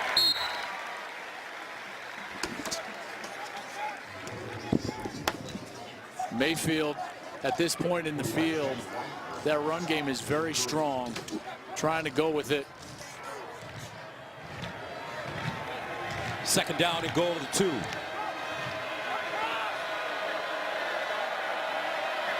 Looks like another Wildcat formation for Oklahoma. Mayfield splits to the top of your screen. Sermon runs it. And he won't get in. What a stop by Whitener. Number 45, Chad Whitener, the middle linebacker. He was unblocked right at the goal line, and he's the one that made the play. Quentin Osborne was also in there on the play. Number 91, holding Sermon out of the end zone. Third down goal at the 1.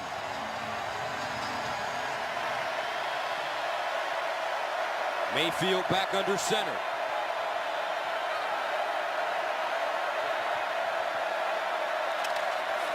Play fake. Mayfield scrambling, in trouble, and he won't get in. Well defended. The Quentin Osborne didn't bite. Makes the play. And now the Sooners have a decision to make. It looked like there was some miscommunication in the backfield. Mayfield was trying to change the play and didn't get it communicated to Sermon. Sermon went the wrong way. Watch as Mayfield, he's going to reverse out, but Sermon goes over to the left side. Mayfield's expecting to hand this ball off over there, doesn't get it, tries to replace him in the hole, and now Oklahoma will run their field goal unit onto the field. Austin Seibert, 7 of 9 on the season, as long as 36 yards. This one from 20 yards away.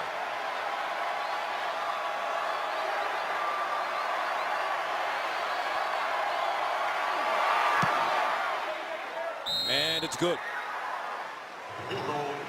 1:18 to play. Second quarter, 38-30. Huge stand by Oklahoma's defense. That's a great job by that defense, because what it does is it presents a scenario now where Oklahoma State can tie the game up. They had been chasing. They were behind by more than obviously they could make up by one possession. They were in a 2-possession ball game. Now it creates a 1-possession ball game, and with 1:18 left, they've got plenty of time to go down the field and try to tie this one up before half. Oklahoma State will get the ball to start the second half. Another well-kicked ball by Seibert, out of bounds. A crazy second quarter here, 6 touchdowns. I mean, back and forth we've gone. It's been Mayfield and then Oklahoma State right down the field. Hill got in there. Hollywood Brown down the sideline. He turned on the Jets. The one-on-one matchup started getting one on the outside. Marcel Aitman, Anderson with a physical run. Washington down the field. I mean, folks, it has been back and forth. It has been some brilliant play by these quarterbacks and these offenses. It just comes down to which defense is going to be able to bow their neck and actually get a stop. You see the total yards, 461 for OU, 316 for Oklahoma State. So Oklahoma State takes over at their own 25. Cowboys with 2 timeouts.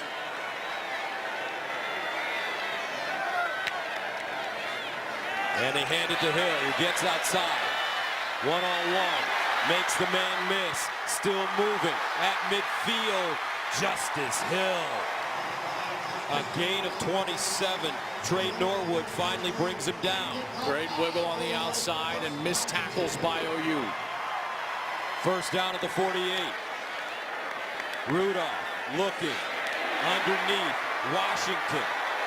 And Washington gets to the Oklahoma 34. Will Johnson with the open field tackle. I mean, at this pace, you've got to be worried about scoring too quickly. First down and 10 at the 34. And a timeout called by the Sooners. Under a minute to go. Back right after this.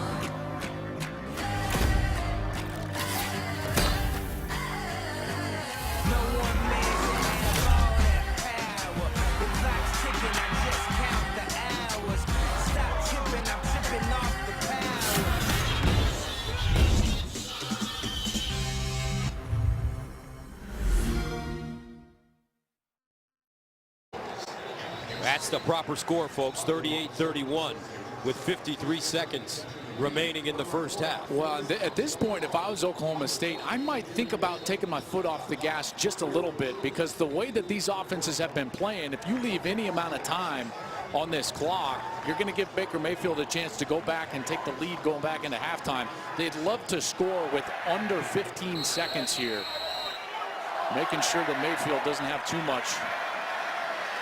First down at the 34. for Mason Rudolph and the Cowboy offense. Here's Rudolph. Over the middle. Broken up.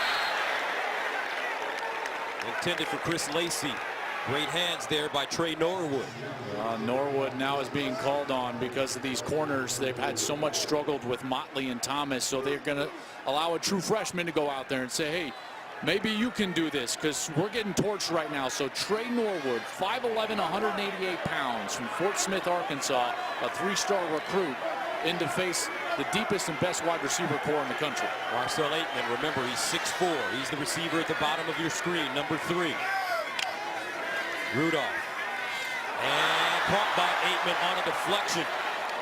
And Aitman goes down at the 30. Clock continues to run.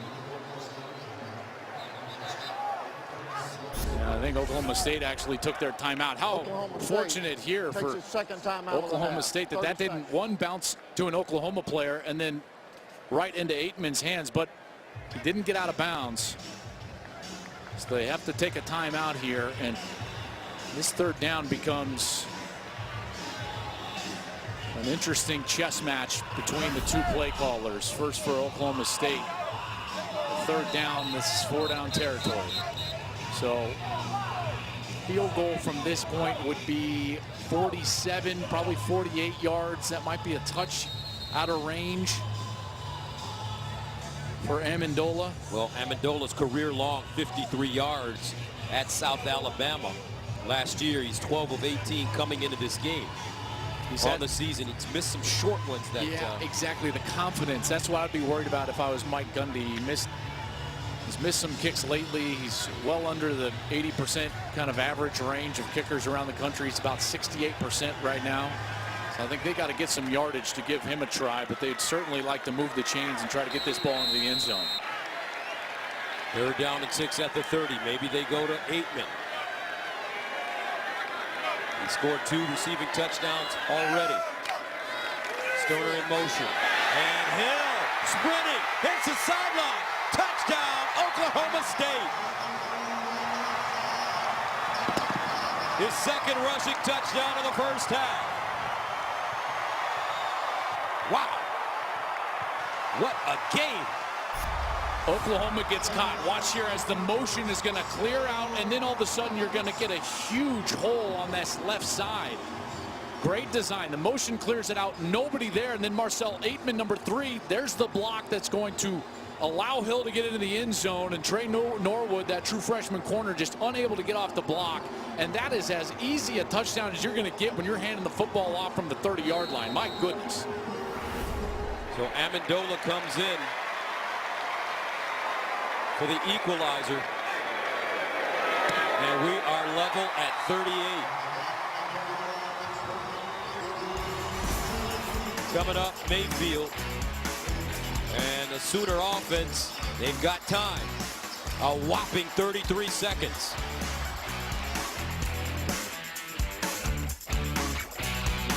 New Stouffer's Fit Kitchen Bowls. Balanced, nutritious, and delicious. With 22 grams of protein, savory vegetables, quinoa and cashews. Together in perfect harmony. New Stouffer's Fit Kitchen Bowls. This is fit. Liberty Mutual saved us almost $800 when we switched our auto and home insurance. With Liberty, we could afford a real babysitter instead of your brother. Oh, that's my robe. Is it? You could save $782 when Liberty stands with you. Liberty Mutual Insurance. 38 up. Oklahoma State here at Bedlam. Justice Hill putting up huge numbers in the first half. 132 yards rushing, 2 touchdowns on 16 carries. 4 touchdowns in the last 2 games. And really poor effort there from the Oklahoma defensive line, not getting off blocks. Lincoln Riley's going to have to make some serious adjustments on that defensive side. But right now, with 33 seconds the way this game's going, there's still a lot of time on the clock. Well, Oklahoma State just scored in 45 seconds. And the Sooners taking the in the end zone. So with 33 seconds remaining, Mayfield comes back. He has 1 timeout to work with. He's already thrown for 387 yards and 3 touchdowns. His main target has been Marquise Brown, or as we like to call him, Hollywood. 7 catches, 178 yards. And the things that have been most effective for Oklahoma is allowing Brown to work underneath and then letting his speed take over. They've also been very effective using middle wide receivers out of the slot like Mark Andrews and using play action to get them by the safeties in a mismatch with the linebackers. I don't think play action is going to work now, so look for this to be a game where Marquise Brown with 33 seconds left is going to get the targets. From the 25, first down. And they'll hand it off to Anderson.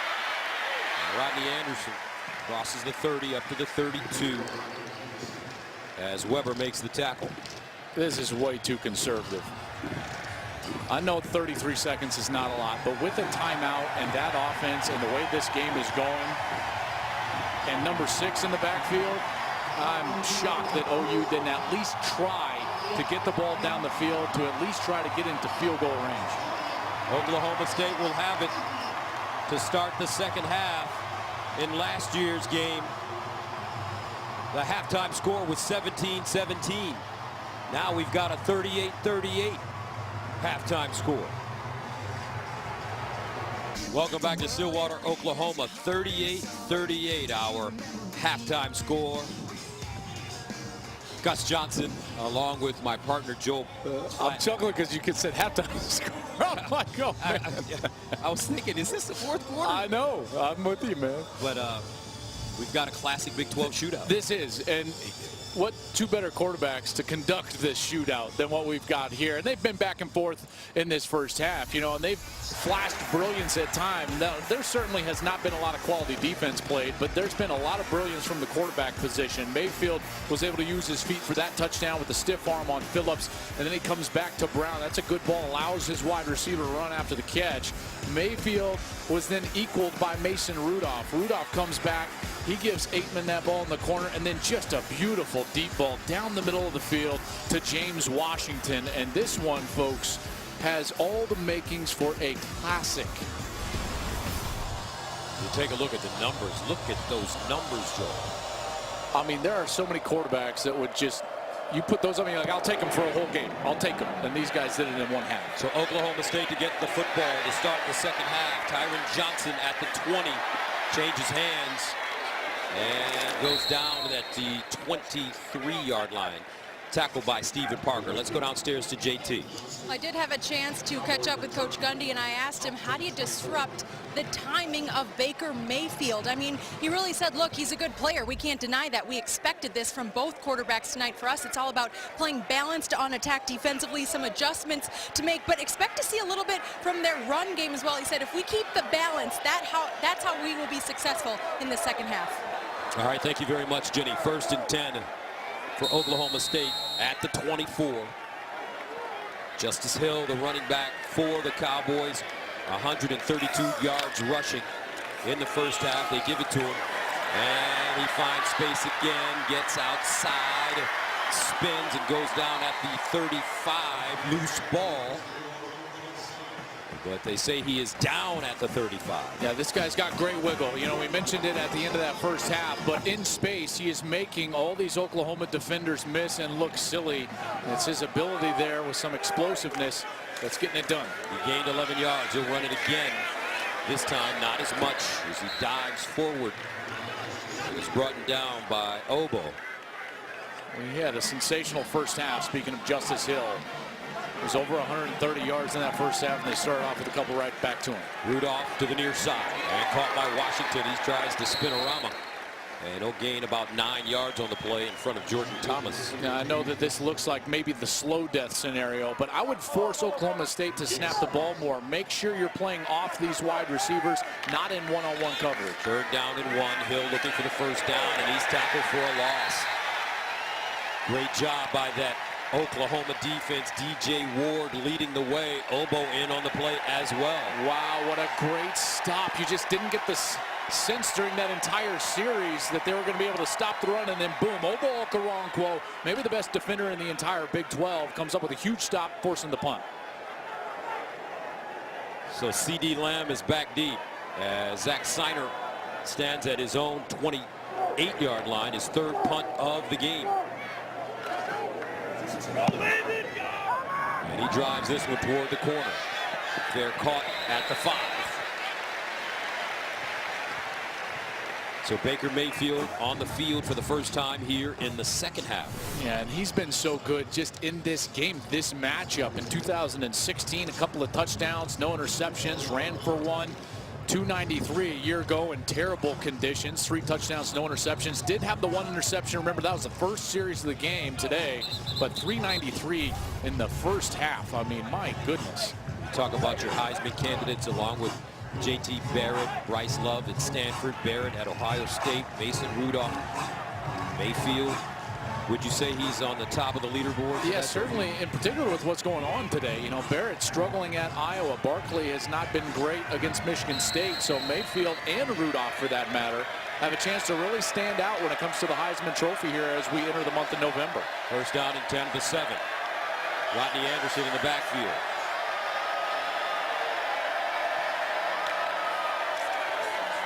And they'll give it to him. Gain a yard on the play in front of Justin Phillips, who makes the tackle. This is the third time that we've seen Oklahoma backed up inside their own 10-yard line. They've been able to get out of here. Remember, early in the game, they looked like they fumbled and it was a scoop and score, but it was reversed by the officials. Mayfield throwing it out wide, and what a dangerous play. Because A.J. Green, who already has an interception in this game, was right there. And he read that beautifully. Mayfield was trying to just sneak that screen pass out, but Dimitri Flowers did not get out and block A.J. Green. A.J. Green, if ball would not have hit Dimitri Flowers in the back, that was going to be an interception, and he would have stepped right into the end zone. Third down and 9 at the 8.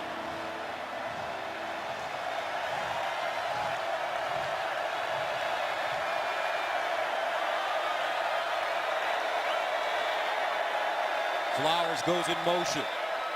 Mayfield under pressure, throws, caught, and a first down. Marquise Brown again, a gain of 11 on 3rd and 9. I tell you what, when you've got time in the pocket, normally you've got a running back that steps up in the face of pressure and gets a great block. That's exactly what happened. Rodney Anderson stoned the middle linebacker Whitener as he came on a blitz. Did a great job allowing Mayfield some extra time to get the ball down the field. 8 catches, 188 yards, and a touchdown for Hollywood Brown. Anderson. And Anderson finally driven to the ground by Calvin Bundage, but another big gain. This time 9. And he just waits for those blocks in front of him, doesn't? I mean, he's not going anywhere. You talk about no rush whatsoever. He's just going to sit there behind those linemen and some of those fullbacks that are pulling around in front of him. He waits for that contact to be made and then executes his cut off of that contact. 2nd down and 1 at the 27.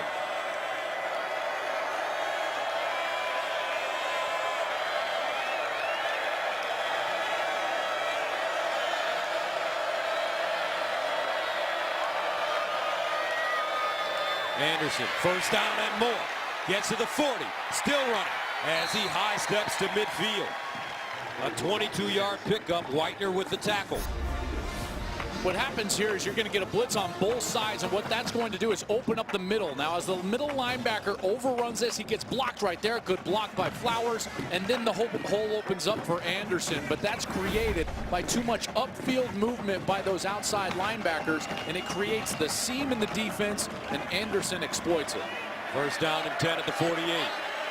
Opening series of the second half for Oklahoma.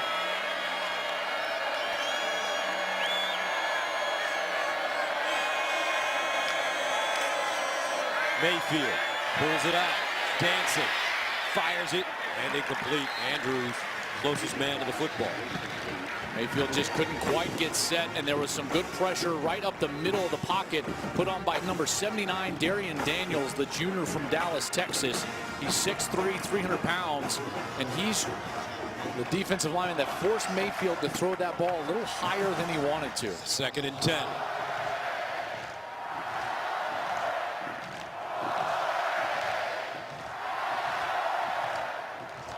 Empty backfield for Baker Mayfield. Anderson lines up in the slot.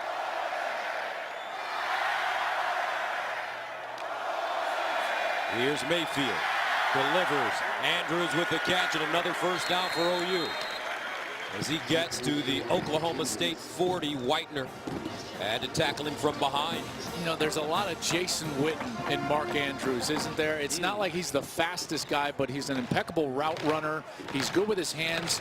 He's at times struggled a little bit with consistency with his hands, but that play, he just snatches the ball out of the air, and it's another conversion. They go to him so often when they need a conversion, a 3rd down, longer yardage situation. He's been very good for Baker Mayfield. Andrews, the Mackey Award tight end of the week honoree, as Anderson runs it again. Rodney Anderson. And that's an 18-yard pickup. And a great block by the left tackle. Watch Orlando Brown as he's just going to mash down the defensive line. You're going to see a lot of misdirection, but it's Brown that gets the big block right there. Maybe even got away with a hold on Cole Waltersheed. But Anderson sees the hole, and Orlando Brown, he's one of the best in all of America. He started at left tackle since 2015. 2nd team All-American a year ago, and the offensive lineman of the year in the Big 12 Conference. Anderson, 12 carries, 101 yards, and a touchdown. First down at the 23 for Oklahoma. This drive started at their own 7. Oklahoma takes his first time out of the half. So the Sooners call a timeout with just under 10 to play. Goes the cheetah! Pistols firing! Touchdown Oklahoma State! It's a Christmas miracle for Oklahoma State! And that was the last time the Cowboys beat the Sooners in the Bedlam Series, 2014. Mason Rudolph's first career start was against Oklahoma, and he won that game. But right now, Baker Mayfield and the Sooner offense playing well to start the 2nd half. First down and 10 at the 22. Here comes a blitz. And it works for Oklahoma State as Calvin Bundage timed it perfectly. Well, Bundage has been early a couple of times, but here, instead of going on the outside, they're actually going to bring him on the inside and then loop the end around to the right. It confuses Orlando Brown, who doesn't get that block made, and Anderson gets tackled in the backfield. Nice adjustment there by the OSU defense. 2nd and 10 of the 22. Marquise Brown in motion. Mayfield looking, sidesteps, in trouble, and sack. That time they finally got to him. Trelon Weber, first sack of the day for the Cowboys. You know, he had some guys open, and this is the one critique of Baker Mayfield, is that at times he looks for the home run too much. He was trying to go way down the field, but there were guys right in the middle of the field. He's got a guy wide open, can't get the ball to him, and then the rush finally gets there. Nice job by the rush. Traylon Weber coming all the way around to get him down to the ground. That makes it 3rd and 19 at the 31. Mayfield looking. Mayfield sacked again. Calvin Bundage.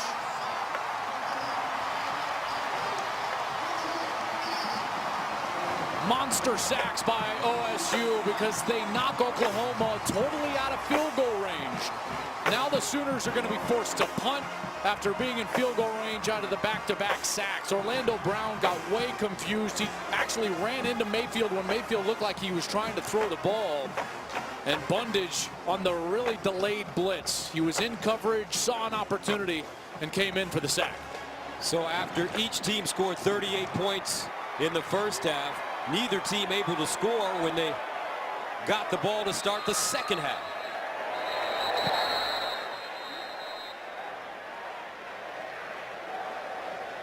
delay a game. Kicking team. 5-yard penalty, 4th down. Not the worst thing in the world there at that field position to buy yourself about 5 extra yards. Trying to pin the Cowboy offense inside the 5-yard line. That's the goal for Lincoln Riley's punt team right now.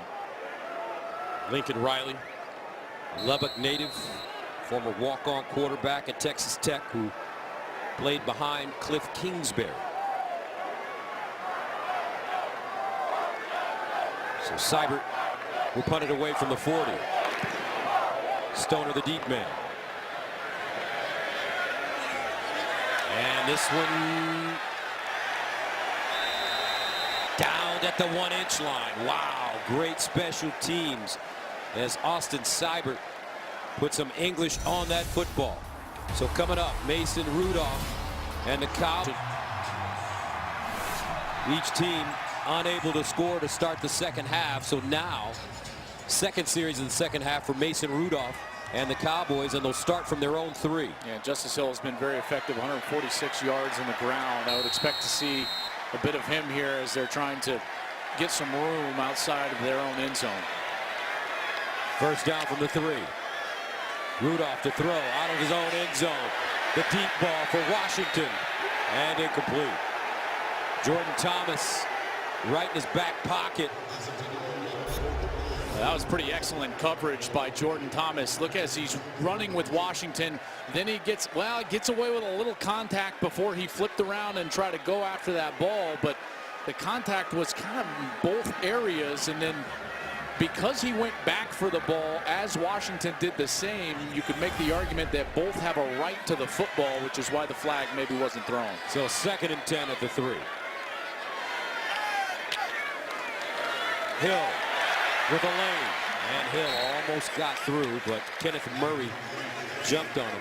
And it seems like, Joel, this Oklahoma running game is much better when they run into the direction of maybe the best player on OU's defense. Yeah, so when Oklahoma State is running the ball effectively, they're running it at number 31, Obo Okoronkwo, who's at the top of the formation. And that's because the cutback is where they're getting all their yards. And when they cut back after they've run at Okoronkwo, he's not there. 3rd and 6 at the 7.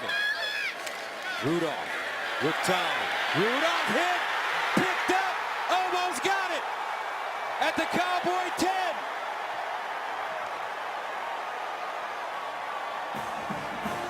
A huge turnover.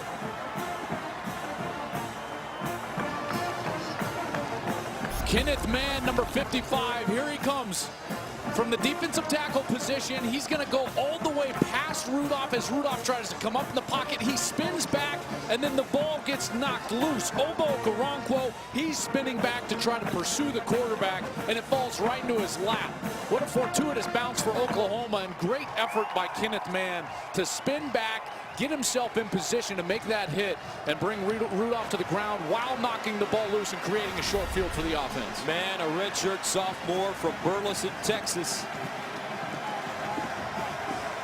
The Sooners with the football, 1st and goal at the Cowboy 10.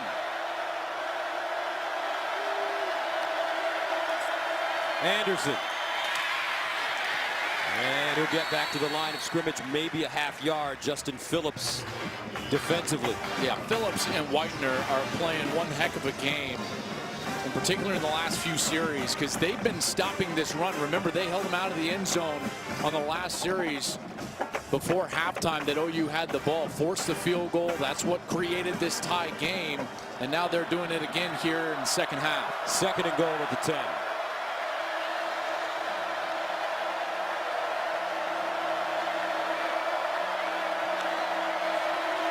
Mayfield in trouble. Mayfield running. And Oklahoma State tackles him for a loss again. I tell you what, since Bundage got his timing together, he's made a huge difference with his defense. They were trying to run these pressures in the first half, but you're right. He didn't time them right. He was jumping offside, but now Bundage, he's timing it right. He beats Orlando Brown to the inside. Mayfield's got nowhere to go with that ball. There was only 2 men out on the route, a max protection. And when you have max protection and then pressure is created, there's a no-chance scenario for the quarterback. 3rd down goal at the 12 after the 2-yard loss. Play clock winding down. Mayfield looking, sacked again. That's a 4th sack of the game. So how about this? Mike Gundy and his defense, they've made some major adjustments to start the second half. And OU got a little too cute there. They were trying to run kind of a pump fake to the screen and then get somebody loose down the field. But because of that, watch as the linemen are actually going to cut the defensive lineman loose. Right here, then they go downfield. Well, Mayfield doesn't have time to come back to that screen on the other side, and Brailford gets in his face and gets him down to the ground. Good defense by Oklahoma State, but that's a poor play call from the Oklahoma point of view. Seibert comes in to attempt a 36-yarder. And good. 41-38 OU, and they're looking at Mayfield on the sideline.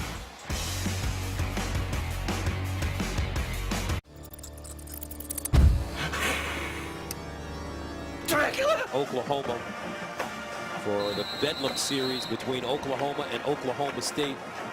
A series that dates back to 1904, and we've seen a good game so far, 41-38. Each team with a turnover, and each team with a field goal off a turnover.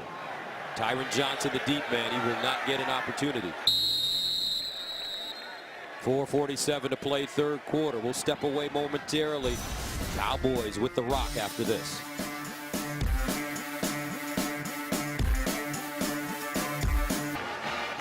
Oklahoma State with the football. Down 41-38 at their own 25. Second series of the second half.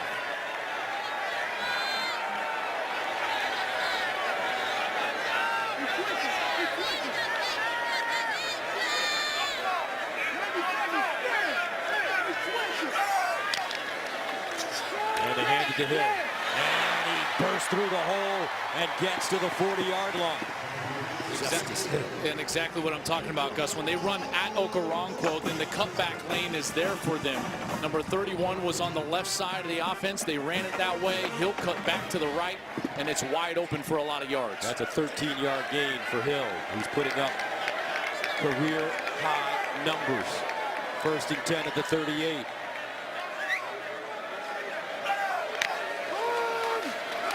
Rudolph pumping, looking, in trouble. Dumps it off. Washington tries to spin out of trouble, but no go. Caleb Kelly says, come here. What a great tackle by Caleb Kelly in the open field. Now, Washington is not great after the catch. You know, he has made his living, if you will, catching the deep ball, but can't get away from Kelly there. 2nd down and 9. Rudolph fires deep. That one thrown. And Washington had 2 hands on it. Stephen Parker breaks it up in the end. And that was so close. I mean, perfect timing by Stephen Parker, because Washington's got a step, but then at the last moment, right when that ball hits his hands, Parker is there then to break it up over the shoulder, kind of grabbing those arms down and forcing the incompletion. That's the best job we've seen from OU all day, and maybe he did get there just a touch too early. Boy, I think that could have gone either way. So that makes it 3rd down and 9 at the 39.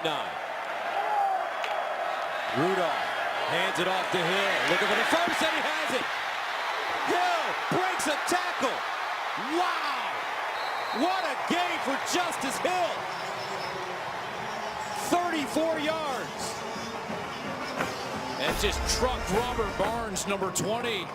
The true freshman safety. Here's Barnes. He goes for the tackle, and boom, Hill runs right through it. 1st down at the 27 now for Oklahoma State. J.D. King in. Rudolph drops it off. It's King, and he's tracked down.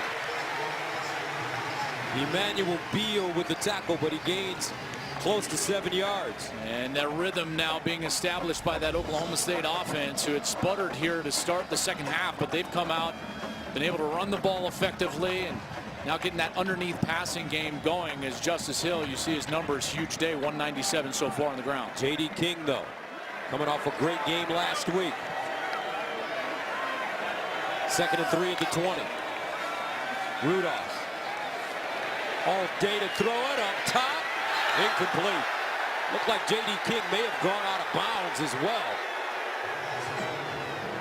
He certainly went out of bounds, but it was Okoronkwo that forced him out of bounds, which means that if he just reestablishes himself, he can be the first one to touch the ball. And Okoronkwo with great coverage down the field, knocking that ball away. Cowboys quickly to the line of scrimmage, though. Rudolph. Here's a screen. This time it's McCleskey, and he picks up the first.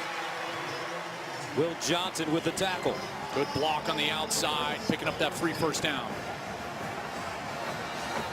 From the 13.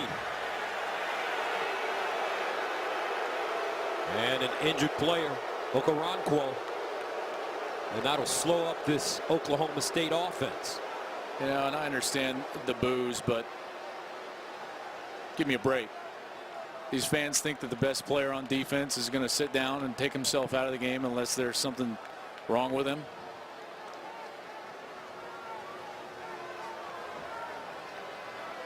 Time now for a Carl's Jr. and Hardee's game break. Let's go to Sam Farber.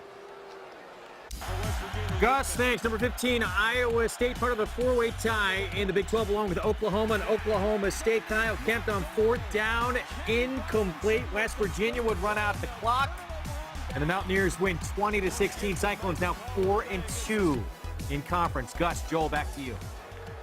That's a gutsy win there for West Virginia, even without their offense playing great. Only 20 points. They normally average 50 points at home, and Iowa State continues to play great defense, but get tripped up there in their hopes to try to play for the Big 12 championship. Okoronkwo walking off the field on his own. So when you say that the Cowboys are better when they run at Okoronkwo, does that mean he doesn't play the run well? No, it means that they're setting up the cutback. He's so good on the backside of the run that when they run away from him and don't block him, like in the zone concept where you don't block the in-man on the line of scrimmage, Gus, he comes crashing down and he stops the cutback lane. So Justice Hill's got nowhere to go. We saw a third down stop like that. When they run at him, he can play the run great, but the cutback lane is wide open because they don't have anybody on the opposite side nearly of his ability, and they're not playing great on that backside. So it's just a schematic issue that Oklahoma is having. And now we're going to see number 42, Mark Jackson, come into the game. He's a sophomore from Cibolo, Texas. Comes in, spells number 31, Okoronkwo. First down and 10 at the 14 for Oklahoma State. Rudolph handing it to Hill. And Hill again with the wiggle. Pushes himself forward in front of Emmanuel Beal. And gains about 8. And Oklahoma is not adjusting. It's the same thing, whether it's Mark Jackson or Obo Okoronkwo. They run at that direction. There's no one there for the cutback, and that's Caleb Kelly, number 19. He's the outside linebacker that's got to squeeze down and force that gap to close down. He hasn't done that all day long. 2nd and 2 at the 6-yard line.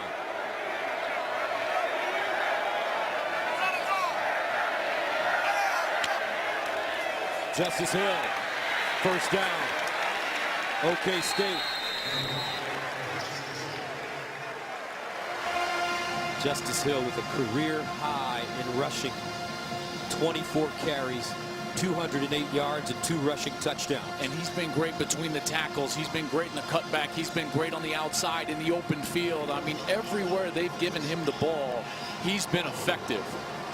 I certainly think he'll get a couple of chances here inside the 5. They say he's got a little brother that's pretty special as well. 1st and goal at the 3.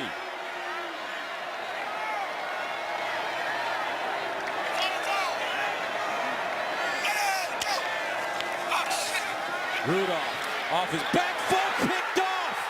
Wow! Will Johnson. And that's the 2nd turnover for Mason Rudolph today. A fumble and now an interception on his own on the 3-yard line. They're going to try the fake, and then he's going to be trying to throw this little skinny post to Marcel Aitman on the outside. But what he doesn't see is Oklahoma dropped 2 guys off in coverage, and Will Johnson falls right into the lap of the play and executes perfectly. Did he hold on before he hit the ground? He did. Secures it. Interception, Oklahoma. My goodness, what a play from Will Johnson. That's certainly a mistake, not just from Rudolph, but also the play selection. You've got Hill running the ball well on the inside, but also if you're going to throw it outside to Marcel Aitman. They've done that twice today, for taking advantage of the one-on-ones for touchdowns. Then they try to go inside, and Will Johnson, the safety, made him pay, the senior from Baltimore. What a huge play, and Rudolph knows it. That was a mistake, certainly, knowing that the safety was going to fall into the lap of that skinny post. Mason Rudolph hot. Angry with himself. I know he is, but again, that's a play call issue as well. You know, equally poor there, the decision from Rudolph, but also the decision to throw that route when they've got the mismatch on the outside. They can maintain that one-on-one. Now Mayfield takes over at his own 20. Up by 3. 1:14 to go, third quarter.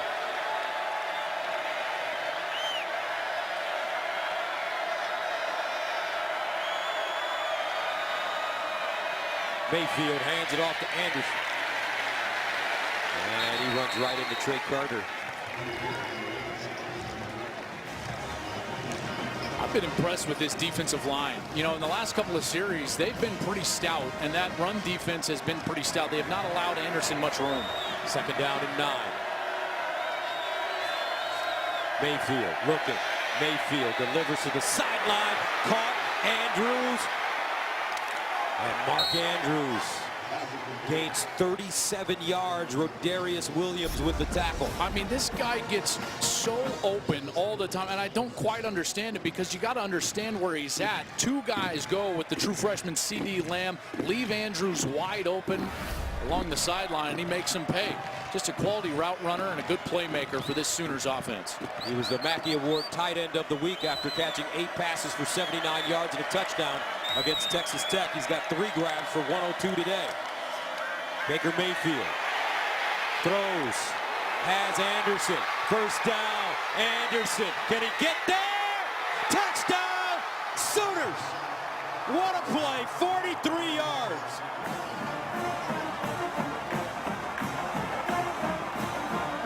Baker Magic Mayfield.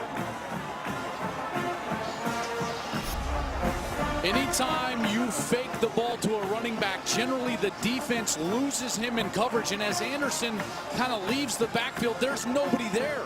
He's wide open. Mayfield threw another one of those kind of fadeaway passes from his right. Anderson takes it into the end zone. Great play concept there from Lincoln Riley. And Oklahoma takes a 47-38 lead. Anderson is just balled out today. What a game for this young man from Katy, Texas. Seibert with the extra point. And it's good.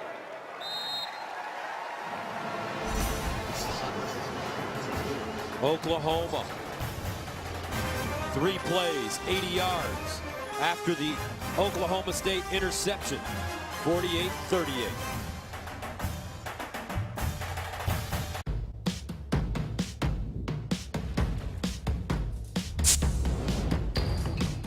Ever wonder what's in a beer?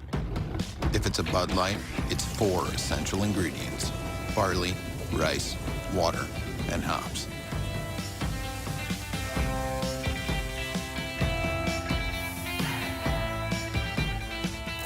Here's to the beer you can always count on, brewed to be America's favorite light lager.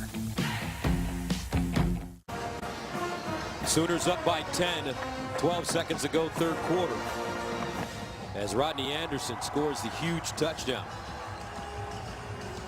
And now we'll see how Oklahoma State responds. A really good play call, you know, and understanding. As a quarterback, you got to understand the way defenses work, and generally they will lose in coverage who you fake the ball to. They go back to him on the wheel route. He's wide open, takes it in for the touchdown. That's a really smart call from Lincoln Riley. Seibert kicks it off and kicks it deep once again. Let's go to Greg Wolf for a game break. Gus, thanks to Penn State, number 24, Michigan State. This was seen over on Fox. Came down to this. Matt Conklin, 34-yard field goal attempt. And it is good. 7 hours after kickoff because of weather delays. The Spartans win 27-24. Back-to-back losses for the Nittany Lions. Gus, Joel, back to you. Just think, at the beginning of the season after last year, some were questioning whether Mark D'Antonio was going to be able to survive in East Lansing. I tell you what, we were there. We got beat by Notre Dame pretty handily, but they have come together and played very well since then. Some of the loss last week to Northwestern, but that's a huge bounce back against Penn State. First down, Rudolph over the middle, and he guns it. Found a nice spot for Jalen McCleskey. And that'll take us to the end of the third quarter. Oklahoma State scoreless in the third. Let's see what they do with the ball to start the fourth after this, down by 10.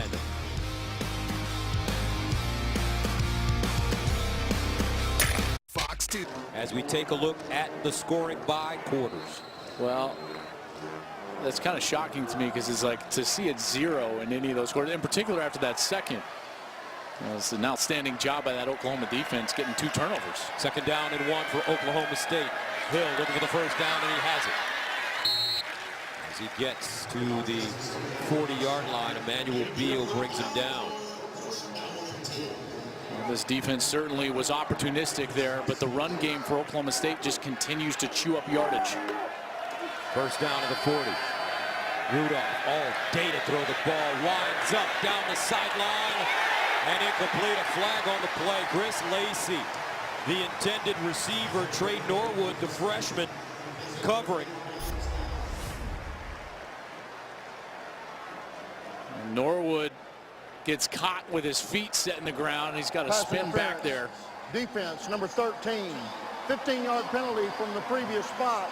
Automatic. First down. And he just gets caught a little underthrown, and he makes contact first. Easy call for the official. 15 yards and a free first down for Oklahoma State. From the Oklahoma 45 now.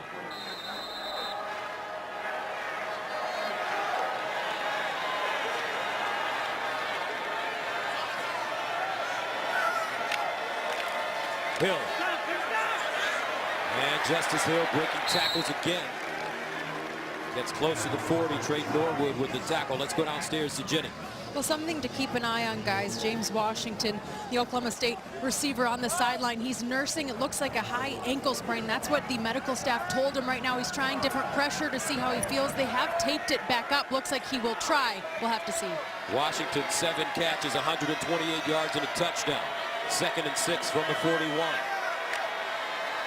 Mason Rudolph. Plant spins and sacked for the first time today. DJ Ward.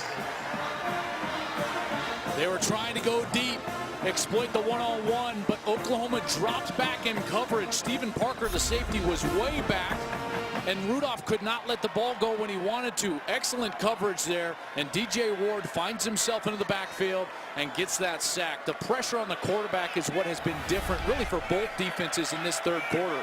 We didn't see nearly any pressure in the second quarter. That's why we saw all the points and all the yards, but now the defense is starting to come to life. Loss of 9. 3rd down and 15 at midfield. They need to go to the 35 for first down. And the flag. Delay a game. Offense. Number 2. 5-yard penalty. 3rd down. Boy, those, for a veteran quarterback, those are just so frustrating. And now it creates not an impossible situation, but certainly a different situation for the defense. And you don't have James Washington not on the field. He's the only one averaging over 20 yards a catch for this offense. 3rd down and 20 at the 45.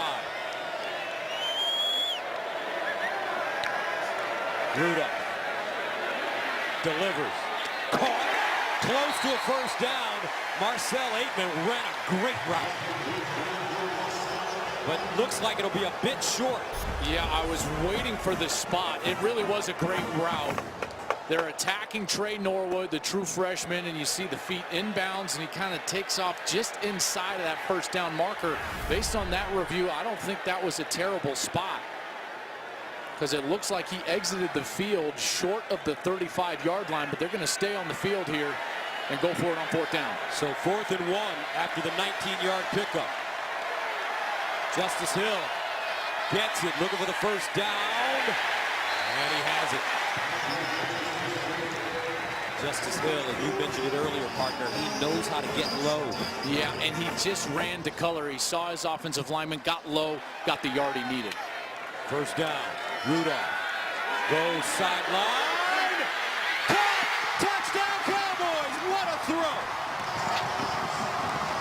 Tyron Johnson, the LSU transfer.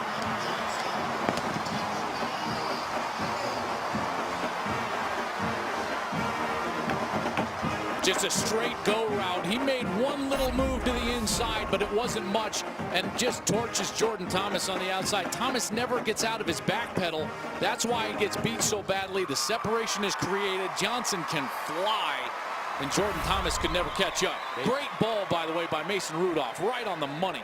They feel that this kid Johnson has a chance to be another one of the great receivers in Oklahoma State history. Transferred from LSU, had to sit out last season. He was a 5-star prospect and the #2 wide receiver in the country out of high school, and he's showing you some of that skill right there. They've had a couple. Hartley Dykes, Dez Bryant, Blackman, Washington. Extra point, good. 48-45, 12:30 to play, fourth quarter.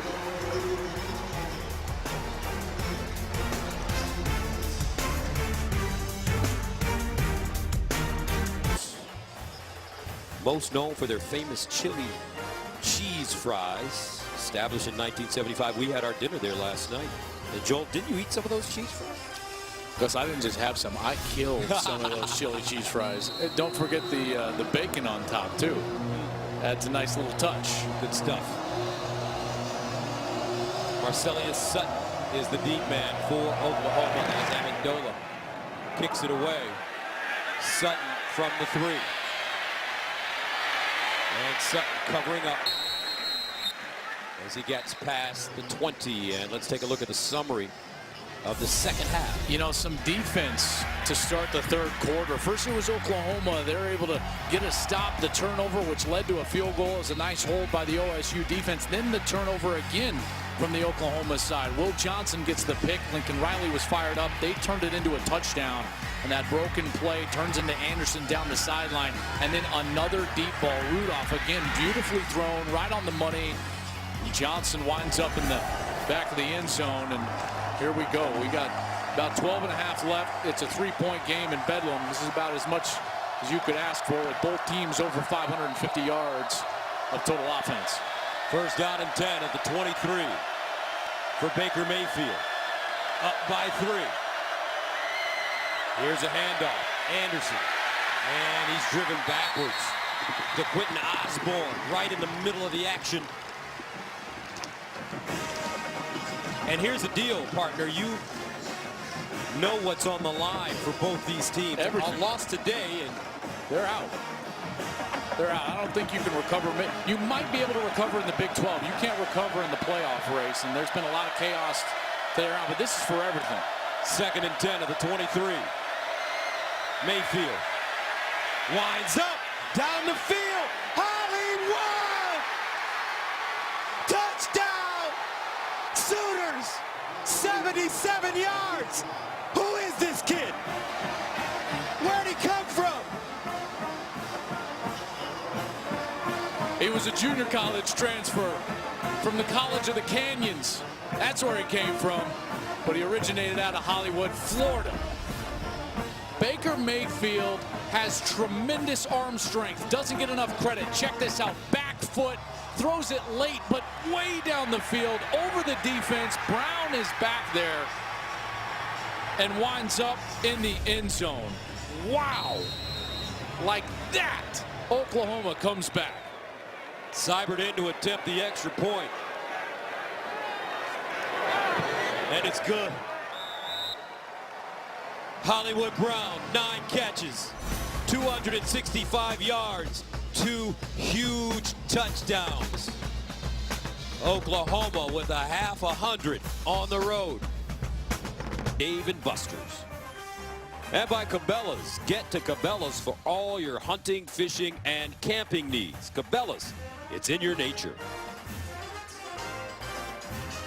Aerial coverage provided by Goodyear, recognizing blimp-worthy athletes who go all out, all game, all season long. Goodyear, more driven. Baker Mayfield has now broken Landry Jones's record with 564 passing yards in a game. And Oklahoma, more importantly, takes a 55-45 lead.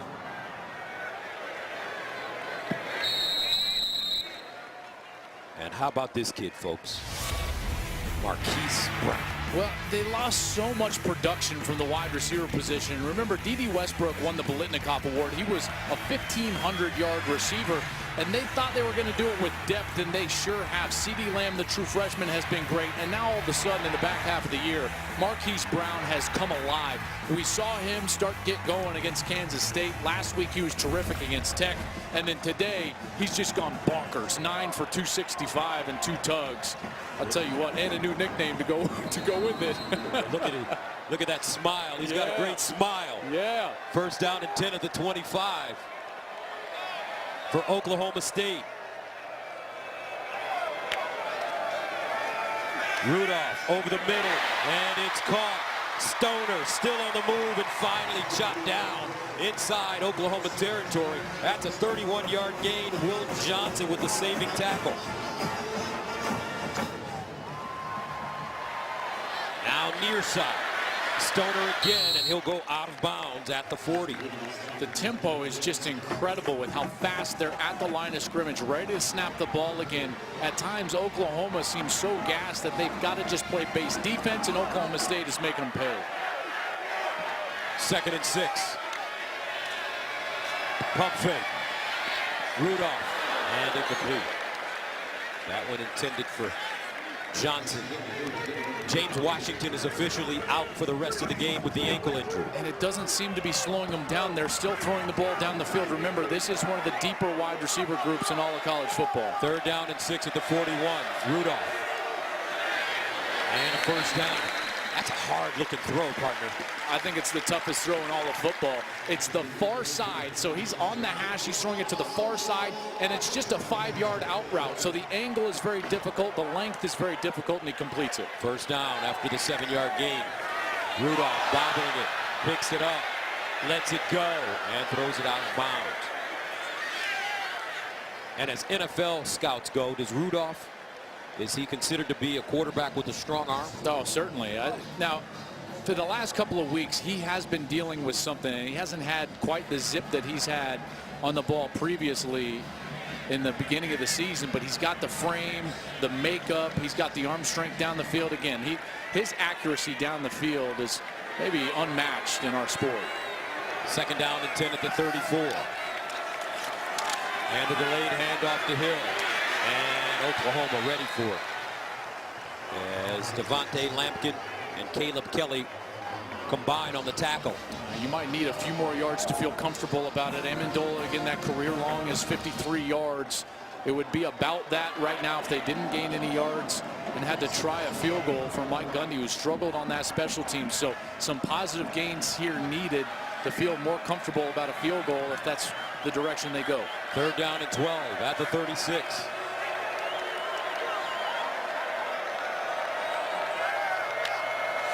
Mason Rudolph, near side, and broken up.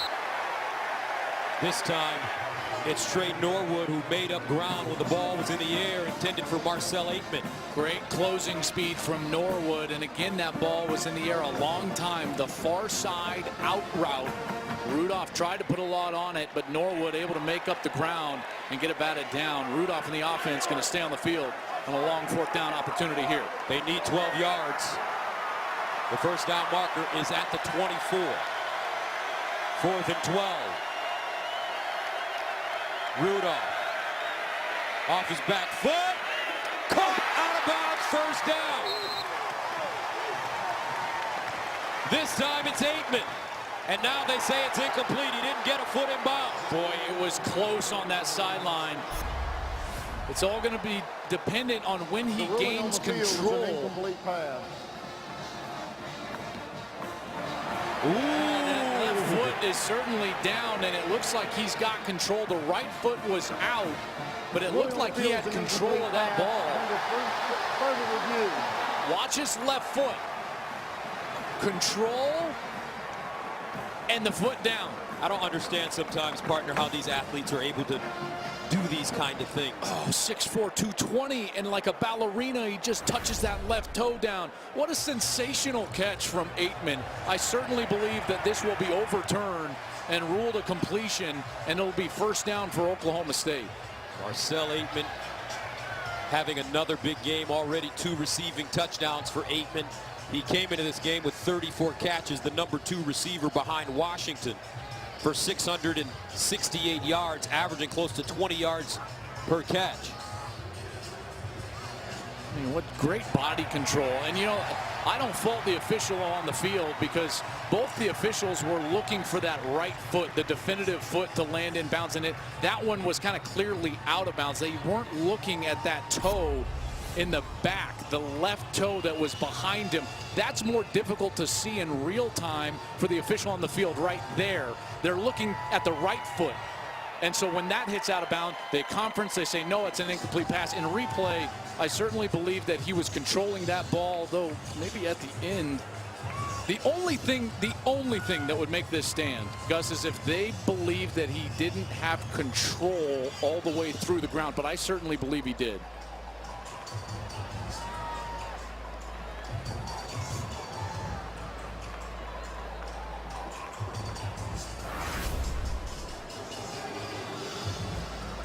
And again, here's where you know you can kind of read between the lines. They are writing the information down because they are setting right now, okay, it's going to be 1st and 10. It's going to be somewhere around the, I believe 18. It was, yeah, the 18-yard line. It'll be on the left hash. So those are the details that they're talking about right now in replay to get it right. They have already made their call, I'm certain. What a great catch. How about that? Man, Aitman's been brilliant, hasn't he? Yes, he has. He's gone over 100 yards receiving in 4 of the last 6 games. Remember, he sat out last season after suffering an injury during summer workouts. And what about the luxury for a team? They lose a Biletnikoff Award caliber wide receiver in James Washington, and they still have a guy like Aitman that can dominate the game. After reviewing the play, the receiver got his left foot down inbounds, maintained possession of the ball. It's a catch and a first down at the 18-yard line. First down. So Oklahoma State picks up the first down as Aitman got his toe down, a gain of 18. That makes it 1st and 10 at the 18-yard line. Oklahoma State showing off that depth at wide receiver. Remember, it was against Pitt that 4 of these guys went for over 100 yards in the same game.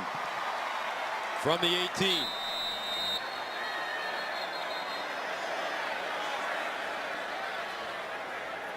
So the chains got tangled up over there, so they're just setting the chains here. Get the chains set correctly. Get them set now. Oklahoma might want to start thinking about putting some help over the top of Marcel Aitman. Right now they've got a true freshman out there who's 5'11", and he's trying to go man-to-man against 6'4", 220 pounds. That's a tough task for Trey Norwood, number 13. He's made a few really nice plays. He broke up a pass just before that conversion, but that's still a mismatch that Oklahoma State can exploit, in particular down here inside the red zone. First down and 10 of the 18.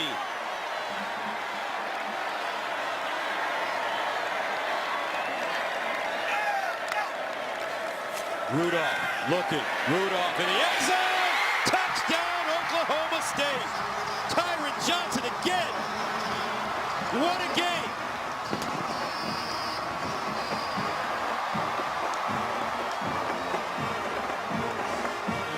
Johnson turned Motley all the way around. Parnell Motley's back in that corner on the other side, and he got caught with his hips in the wrong position. Watch out, Johnson on the outside, number 13. He gives him a little outside move, and right there it's just over. As soon as the corner commits Motley to the outside, Johnson turns back to the inside. Touchdown, Cowboys. 55-51. Signer, make that Amendola, excuse me, in for the extra point. And it's good. 55-52. 5th touchdown pass of the game for Rudolph. Johnson scores his second receiving touchdown. And we've got a 3.2, 107 combined points today, most in the history of this series. And remember, it dates back to 1904. Cowboys send it away. And this one brought out of the end zone by Sutton. And he crosses the 15 up to the 17-yard line. Let's go to Greg Wolf for a game break. Gus, thanks. Next on FS1, it's UFC 217 from Madison Square Garden. Former welterweight champ George St. Pierre back after a 4-year absence, facing UFC middleweight champ Michael Bisping. One of 3 title fights on the card. Prelims are next on FS1 immediately following the game. Gus, Joel, back to you. All right, the great George St. Pierre, a fighter. One of the best to ever do it. This kid, college-wise, Baker Mayfield. One of the best to ever do it at Oklahoma. And with 9 minutes and 46 seconds remaining in the fourth quarter, his team up 55-52. Let's see. Mayfield pulls it out, decides to run it himself. Here's the Magic Man, first down. As he crosses the 35 up to the 36, an 18-yard gain. What a great fake. Check out, his eyes are going to go onto this side, and as the defense totally collapses down, there's the collapse. He pulls the ball out, finds room to run, and he takes off. Again, he's not the fastest runner, but he's unafraid of contact. Gets up, and he lets everybody know about it. The Heisman Trophy is his to win based on what took place today. First down and 10 at the 35. J.T. Barrett struggled. Saquon Barkley struggled.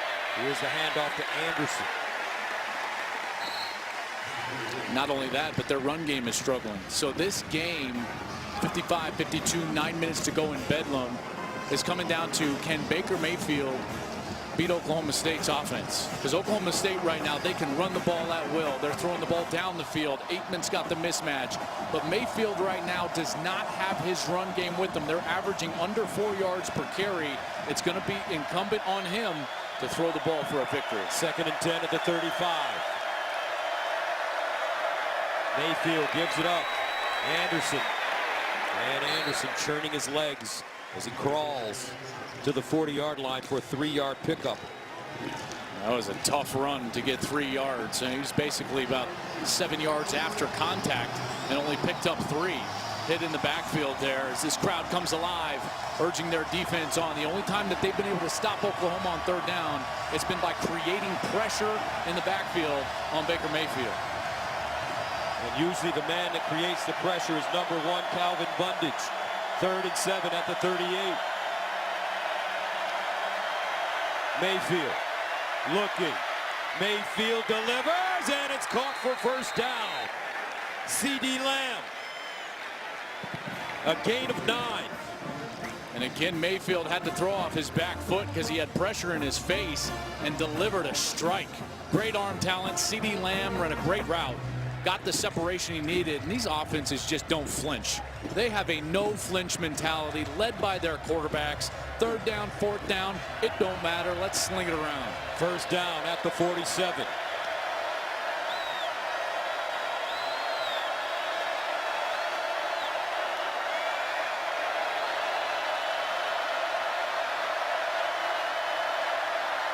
Mayfield hands it off Anderson, and Anderson met at the line of scrimmage. This time it's Whitener, the middle linebacker, with the play. Yeah, they can't get any movement up there with their offensive line. Oklahoma's offensive line came in highly touted as one of the best in the country, but Oklahoma State has just stymied them. They can't get any movement. Those big boys up front now are in a mode where they're just going to have to be pass protecting for the rest of this game. 2nd and 9 at the 48.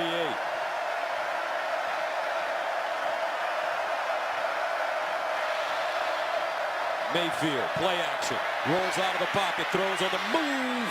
Ooh. And what a throwing catch. Again, it's Brown. Are they going to give it to him? And they do. The throw here, this is incredible. It's like Brown was going to the ground. Boy, I don't know. That does not look like a secure catch before that ball hit the ground. Remember, the ball can touch the ground as long as the wide receiver or running back, doesn't matter, controls it.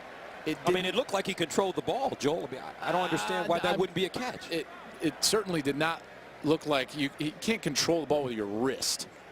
And it looked like it was. I mean, he didn't drop it. It didn't hit the ground. I think the ground helped him secure the ball, which would lead to an incompletion. I think we're being way too specific with this thing. Well, look at it. It goes through his hands, and then the ground basically bounces it back up to him. Dean Blandino, our rules analyst in Los Angeles. Dino, what do you think here? Yeah, I'm looking at this, and I agree with Joel. He has to have firm control in both hands before that ball touches the ground. It slides through. Maybe he's attempting to control it with his wrist, knows that the ball touches the ground. To me, that's an incomplete pass. Ruling on the field is a catch. And now it looks like they will reverse it. Yeah, these reversals, it comes with that pin out so they can get, all right, where are we going back to? What was the down and distance? What do we need to do with the clock? All of those logistics and the technicalities.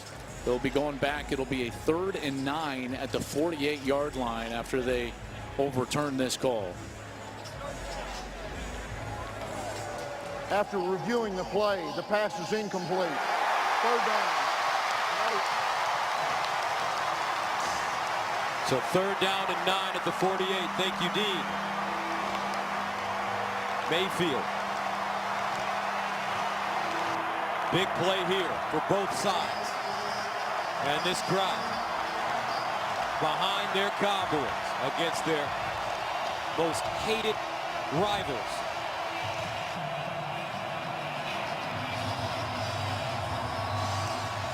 Big plays. Mayfield looks one direction, and it's generally to his tight end, Mark Andrews.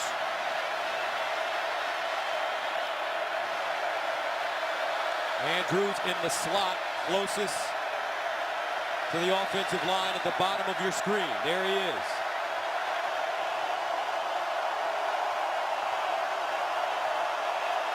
Third down now. Mayfield, play fake. Mayfield looking. Mayfield caught over the middle at the 40. Michael Jones with another big reception. What a great job by Mayfield. He was able to be patient, kept his eyes down the field. Good protection up front. It starts with the offensive line, and then he allows CeeDee Lamb to just come open across the middle and find the hole. There Lamb finds the hole, able to settle down just a moment and get the completion, and a huge conversion for the Sooners. Correction, yes, CeeDee Lamb with the catch. First down at the 27.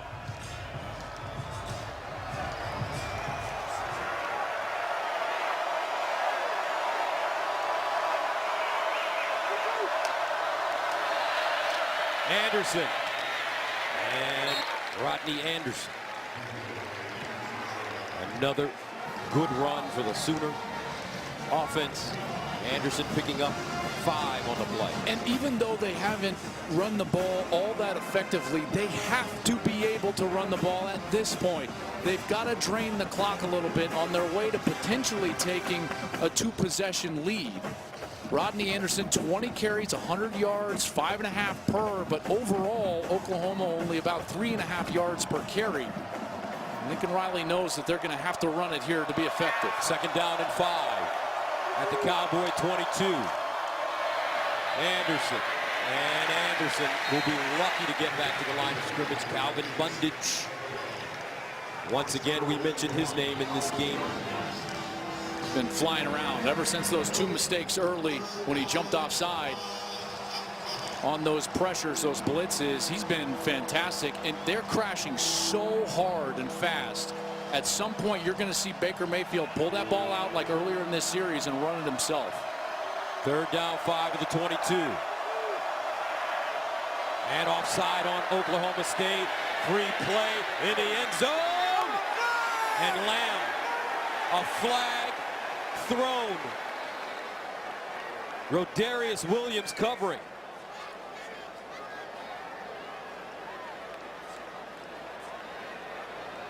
Looks like DeQuinton Osborne, the defensive lineman, jumped offside, and then in the end zone, there was a lot of fighting going on between CeeDee Lamb and the corner over there. Looked like Rodarius Williams. And that one certainly could have gone either way. There are 2 fouls on the play, both on the defense. Offside, defense number 91. That penalty's declined. Pass interference, defense number 8. Full 15-yard penalty being forced. Automatic, first down.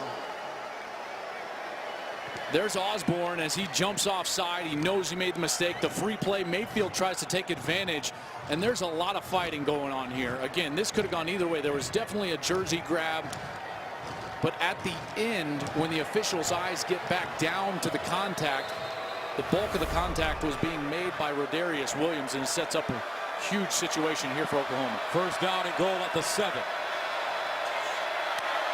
Mayfield hands it off. Sermon. And he gets across the line of scrimmage, picks up a couple. 4:25 remaining in the fourth. 3-point ball game.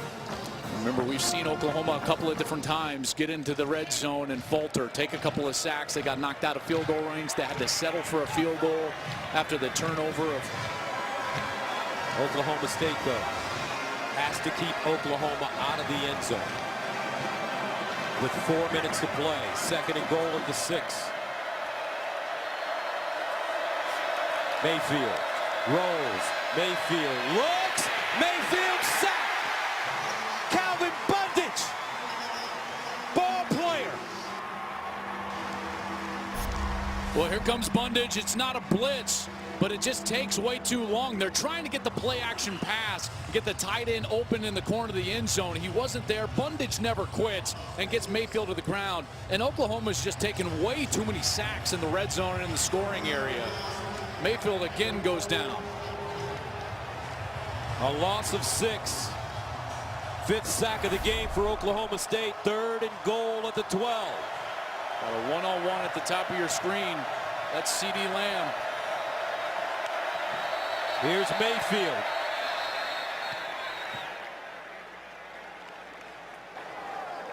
Oklahoma takes the 2nd time out of the half.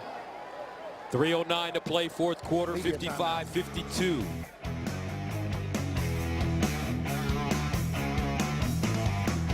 In this arena, As well as streaming live on FS Go, we will get you out to UFC 217 at the immediate conclusion of our game. But you may want to stick around and watch this one. First, 3rd down goal at the 12 for Oklahoma. 12th play of the drive that started at their own 17. A touchdown here will make it awfully hard on Oklahoma State. Looks like Oklahoma State's going to play coverage, try to force Mayfield to make a tight window throw into the end zone. Andrews, the receiver, in the slot at the top of your screen. Mayfield looks that way. Mayfield delivers and intercepted. Whitener. What a play by the Oklahoma State defense. And they've got great field position with all 3 timeouts and a little less than 3 minutes remaining. 2nd interception of the day for Mayfield. They just didn't see Whitener. He's right in the middle of the field. Mayfield's trying to go to Andrews, but Whitener was sitting on the goal line. Again, forcing Mayfield to make a tight window throw. Playing coverage, knowing the run was not a threat at 3rd and goal. That's why the sack was so huge on the previous play, and Whitener comes up with the biggest play of the game so far for Oklahoma State. What a huge moment for them and a huge mistake for Baker Mayfield. So with 2:59 left, down 55-52. Mason Rudolph takes over at his own 35. James Washington, the prolific receiver, out with an ankle injury. First down. Rudolph fires and incomplete. A little pressure in the backfield from DJ Ward. Good coverage down the field. It forced Rudolph to hold on to the ball longer than he wanted to and allowed Ward to get some pressure. And he wasn't able to get the completion. 2nd down and 10 at the 35.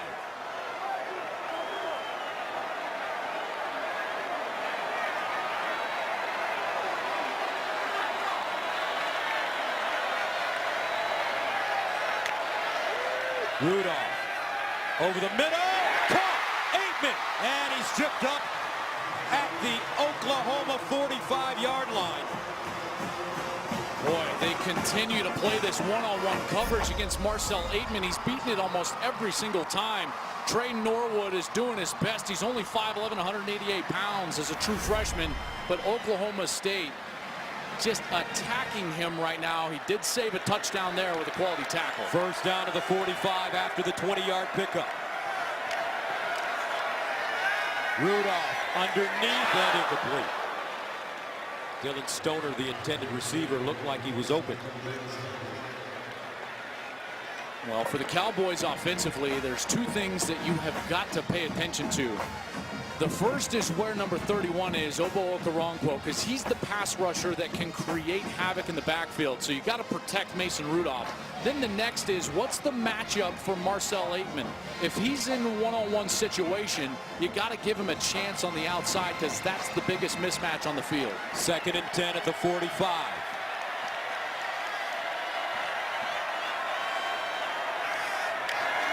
Rudolph under pressure, and Rudolph sacked. What a huge play. Obo, 1st sack of the day, his 8th of the season. And it's just a soft inside move. This is a total breakdown of coverage and protection, I should say, from Zachary Crabtree. 3rd and 20. Rudolph looking, dancing. Rudolph intercepted, Oklahoma, and a flag. Trey Brown.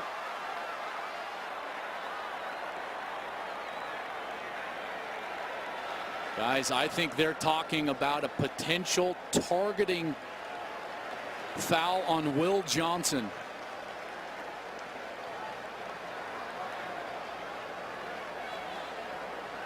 This would be a monumental call in this game, and they're trying to make sure.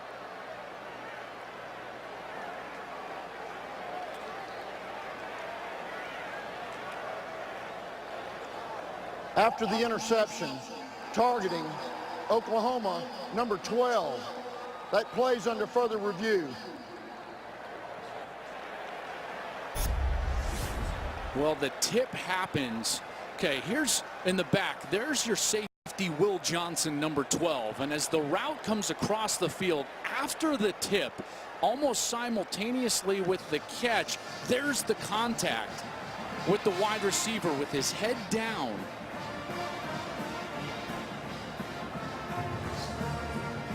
He's trying to move that head to the side and lead with the shoulder.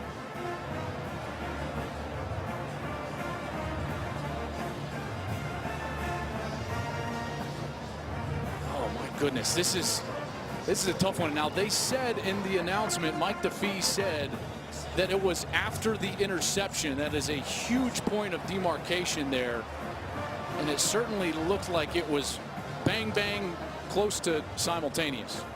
Dean Blandino is with us. Dean. Yeah, I'm looking at this, and Joel makes a good point. The referee announced it occurred after the interception. Now, that's not reviewable. All they can look at is the contact, and it looks, look, the receiver's in a defenseless posture. The defender does drop his head. There is some helmet-to-helmet contact. I think this is going to be tough to overturn. But again, it was ruled after the interception, so that means that the defense will keep the football. That's a huge moment, because at that point, I don't want to minimize the targeting call, Dean, but really this is all about possession. And the fact that they announced on the field, Mike DeFee, the head official, said that it was after the interception. That is a non-reviewable call, which means that that will not be overturned, and Oklahoma will retain possession whether Will Johnson is ejected or not for targeting. But Joel, yeah, that's not a reviewable. I'm sorry, Dean. Correct me if I'm wrong. Did No, the that's targeting okay. happen That's not before the interception? They can't review that. Correct, but there is a provision in the rule in terms of an egregious mistake.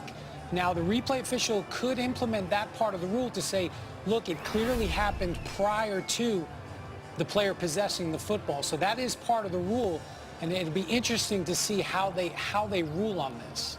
Dean, would they use real time or slow-mo to try to enforce that egregious mistake type of ruling?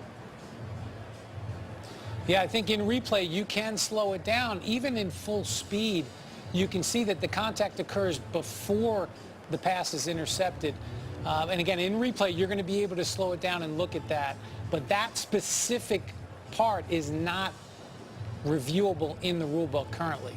Well, this creates one heck of a scenario here where there is an out to potentially overturn this from the replay official. Our replay official today, Dan Caprell. Communicator is D. Anderson. In my years doing this, partner, I have not been a part of a bigger review. The winner of this game will keep their college football playoffs hopes alive. The loser can only play for a Big 12 championship.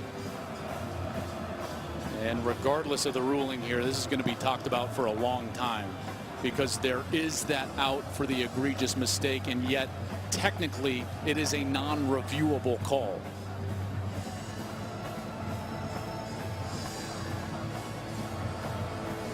Boy, it looks like they're communicating a lot, writing down a lot.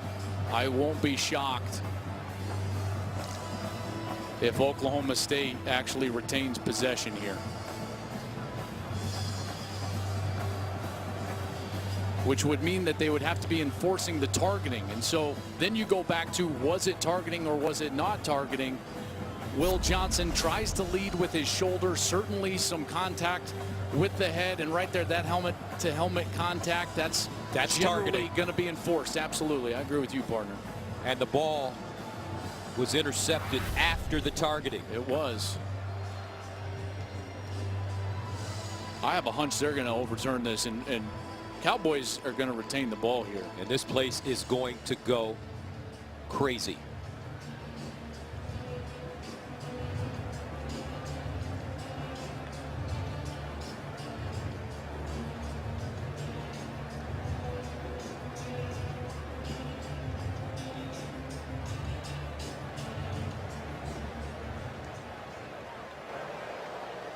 After reviewing the play, the ruling of targeting stands.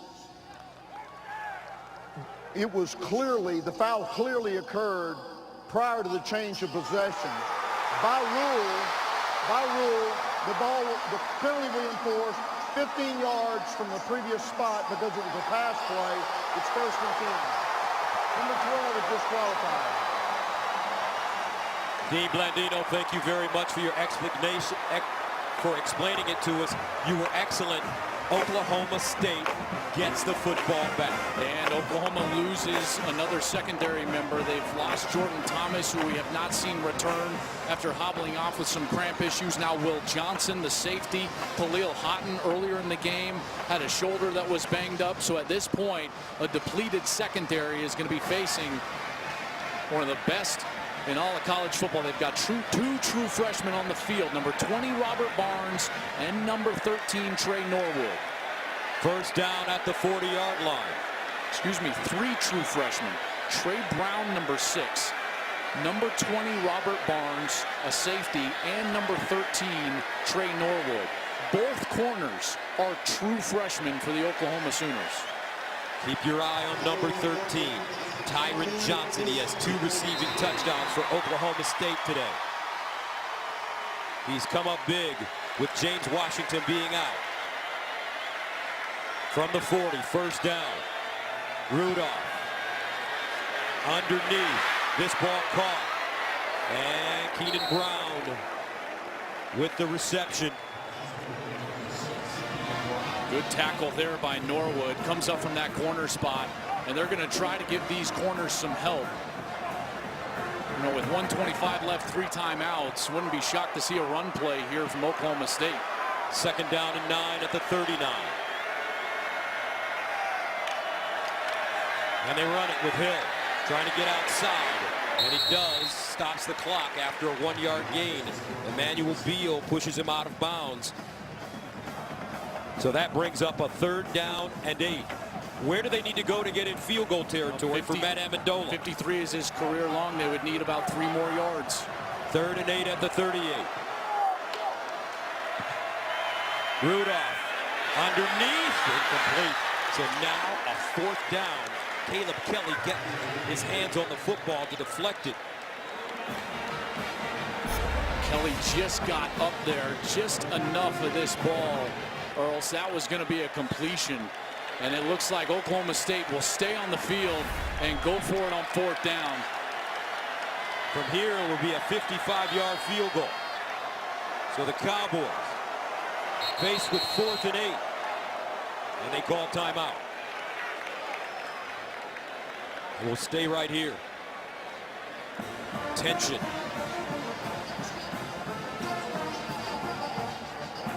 Well, every single big play, what have we seen in this second half? They have gone the direction of their big wide receiver, Marcell Ateman, who's been in one-on-one coverage. Amendola has a career long of 53. He's done it 2 times. He's also struggled, missed a couple of kicks shorties last week at West Virginia. There's Ateman. He's 6'4". Oklahoma's got 2 true freshmen on the field at the corner position. Playoff hopes in the balance. Big 12 title hopes in the balance.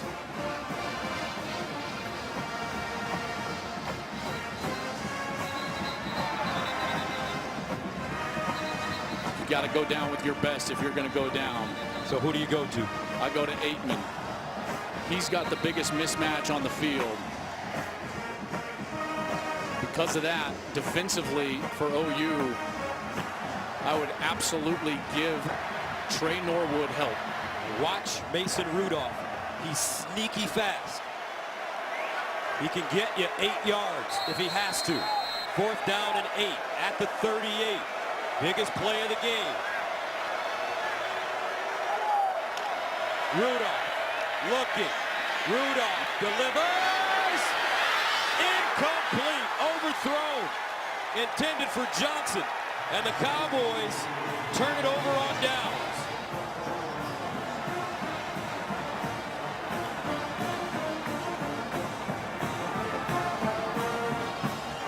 That was the only deep ball all night that Rudolph overthrew.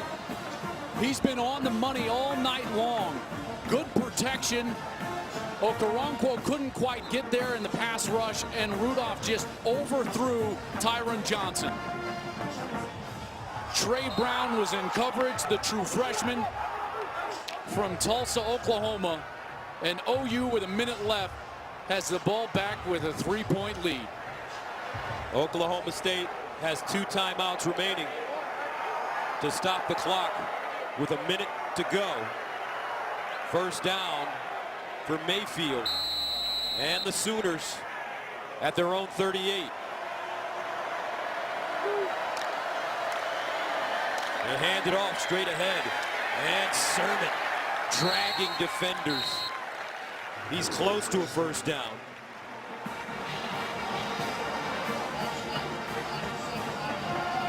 And a timeout on the field called by Oklahoma State. And that brings us to the expectation-shattering drive of the game, sponsored by Buick. Got to go with the last touchdown. The one that made it 55. Mayfield back-footed this throw way down the field, and it was Marquise Brown. Huge day, 9 catches, 265. None bigger than that one. 2 touchdowns, and Baker Mayfield threw for 598 yards today. Did throw 2 picks, made it interesting after that pick the last series, but OU's defense comes up with a huge stand. Now they're a 1st down away from salting another Bedlam victory. They're faced with 2nd down and 1. Only one timeout left for OK State.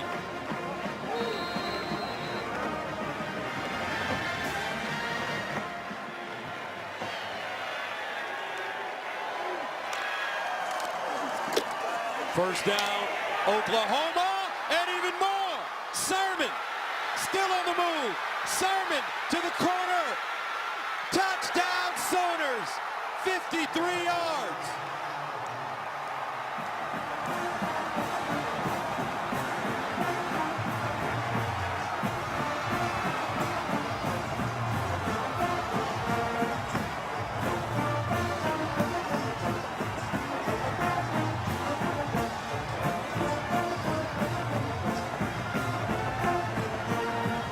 Everyone for Oklahoma State was up near the line of scrimmage. They had to stop him, not allow the first down.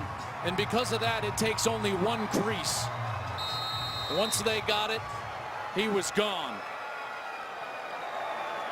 Austin Seibert comes in to attempt the extra point, and it's good.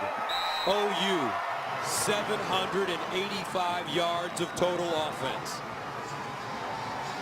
There's going to be a free player on defense that's got a shot at the tackle.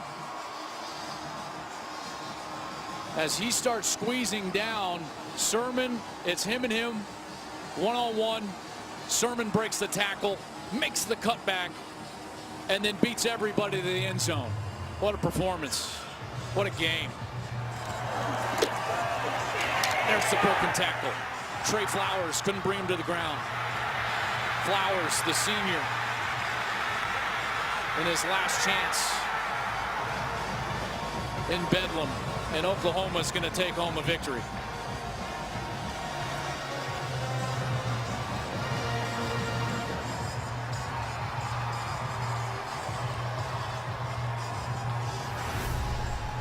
So Mayfield leading his team. Now it's a 62-52 game with 42 seconds left. Tyron Johnson is the deep man for Oklahoma State.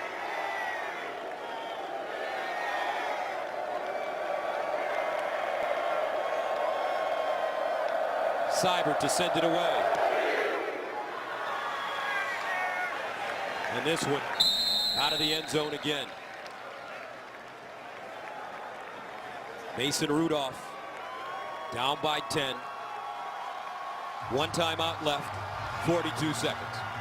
Well, they would have to score awful quick to try to have a chance to onside this thing and get the ball back a second time in a two-possession game. Because of that, this OU defense, they got to be way off the ball. Make sure everything's completed in front of you and then go up and make the tackle. First down and 10 at the 25. And a timeout called by Oklahoma. Yeah, that's a good timeout. You might be thinking to yourself, well, why in the world would they be doing that? Because they've got so many true freshmen in that secondary. So they want to be abundantly clear to them what the objective is.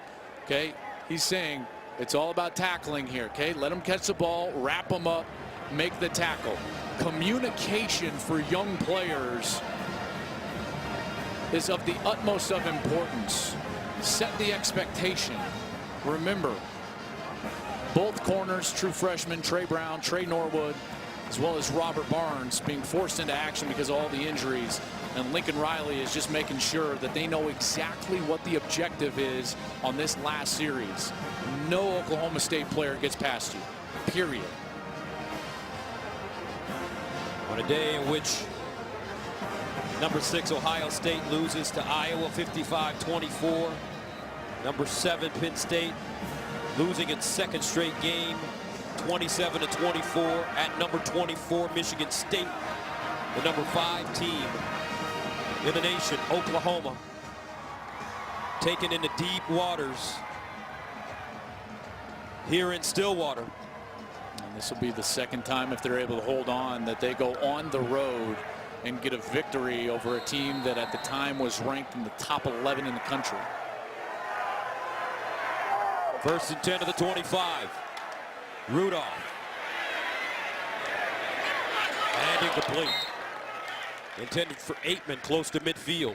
with 36 seconds remaining. And the legend of Baker Mayfield will continue to grow. I know that was not a great interception, right, in a 3-point game in their last real meaningful series, but still undefeated on the road, and with all of those guys losing and putting up 598 yards through the air. 5 touchdown passes, 1 rushing touchdown. Number 6 is your front runner for the Heisman Trophy, folks. Yes, he is, officially. 2nd and 10 of the 25. And they'll hand it off to Hill. And Hill picks up 8th. Kenneth Mann with the tackle. Oklahoma State will use its final timeout.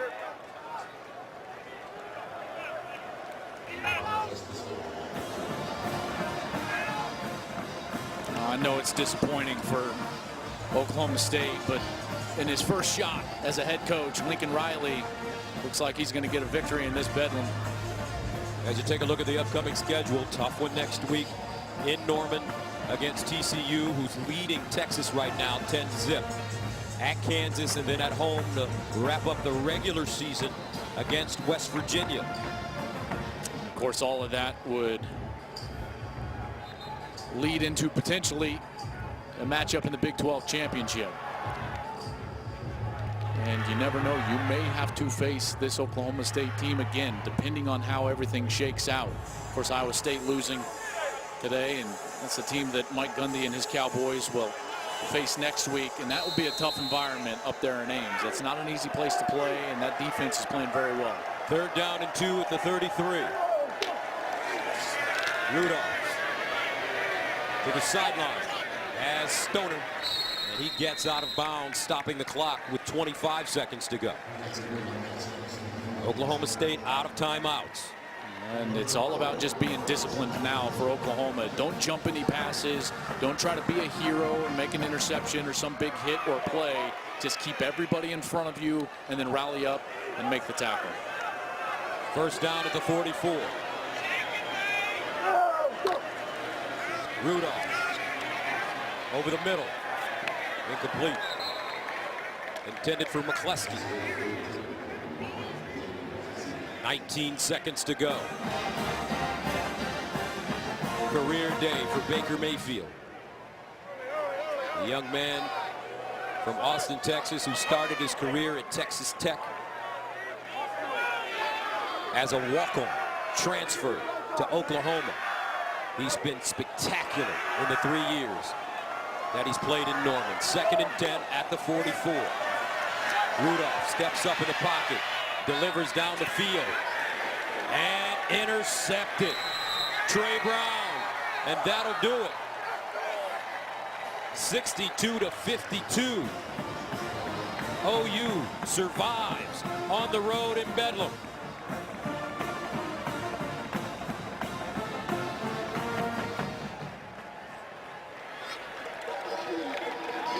Number 11, 10-yard penalty from the previous spot.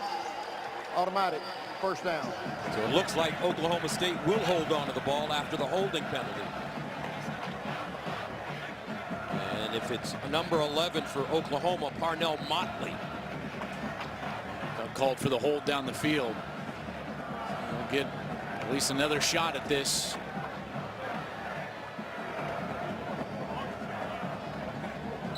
It's got to be disappointing for Mason Rudolph. James Washington, those seniors came back for their senior year. Rudolph, 11 seconds to go.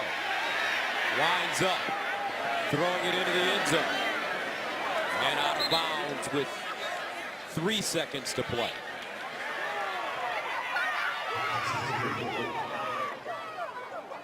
Oklahoma State, though, partner, had opportunities. They did. They did. They had the ball after, you know, really a monumental mistake from Mayfield in a 3-point game inside the red zone. First he takes a sack, then he throws an interception, and it looks like everything's set up for Oklahoma State to go down the field. They get the benefit of that reversal and the targeting. That would have been an interception. Keep the ball, and then they just could not execute. Remember, Washington wasn't on the field. Rudolph dancing around, throws it deep, and intercepted in the end zone by Robert Barnes. And that's your ball game. Oklahoma 62, Oklahoma State 52. Lincoln Riley gets his first Bedlam victory.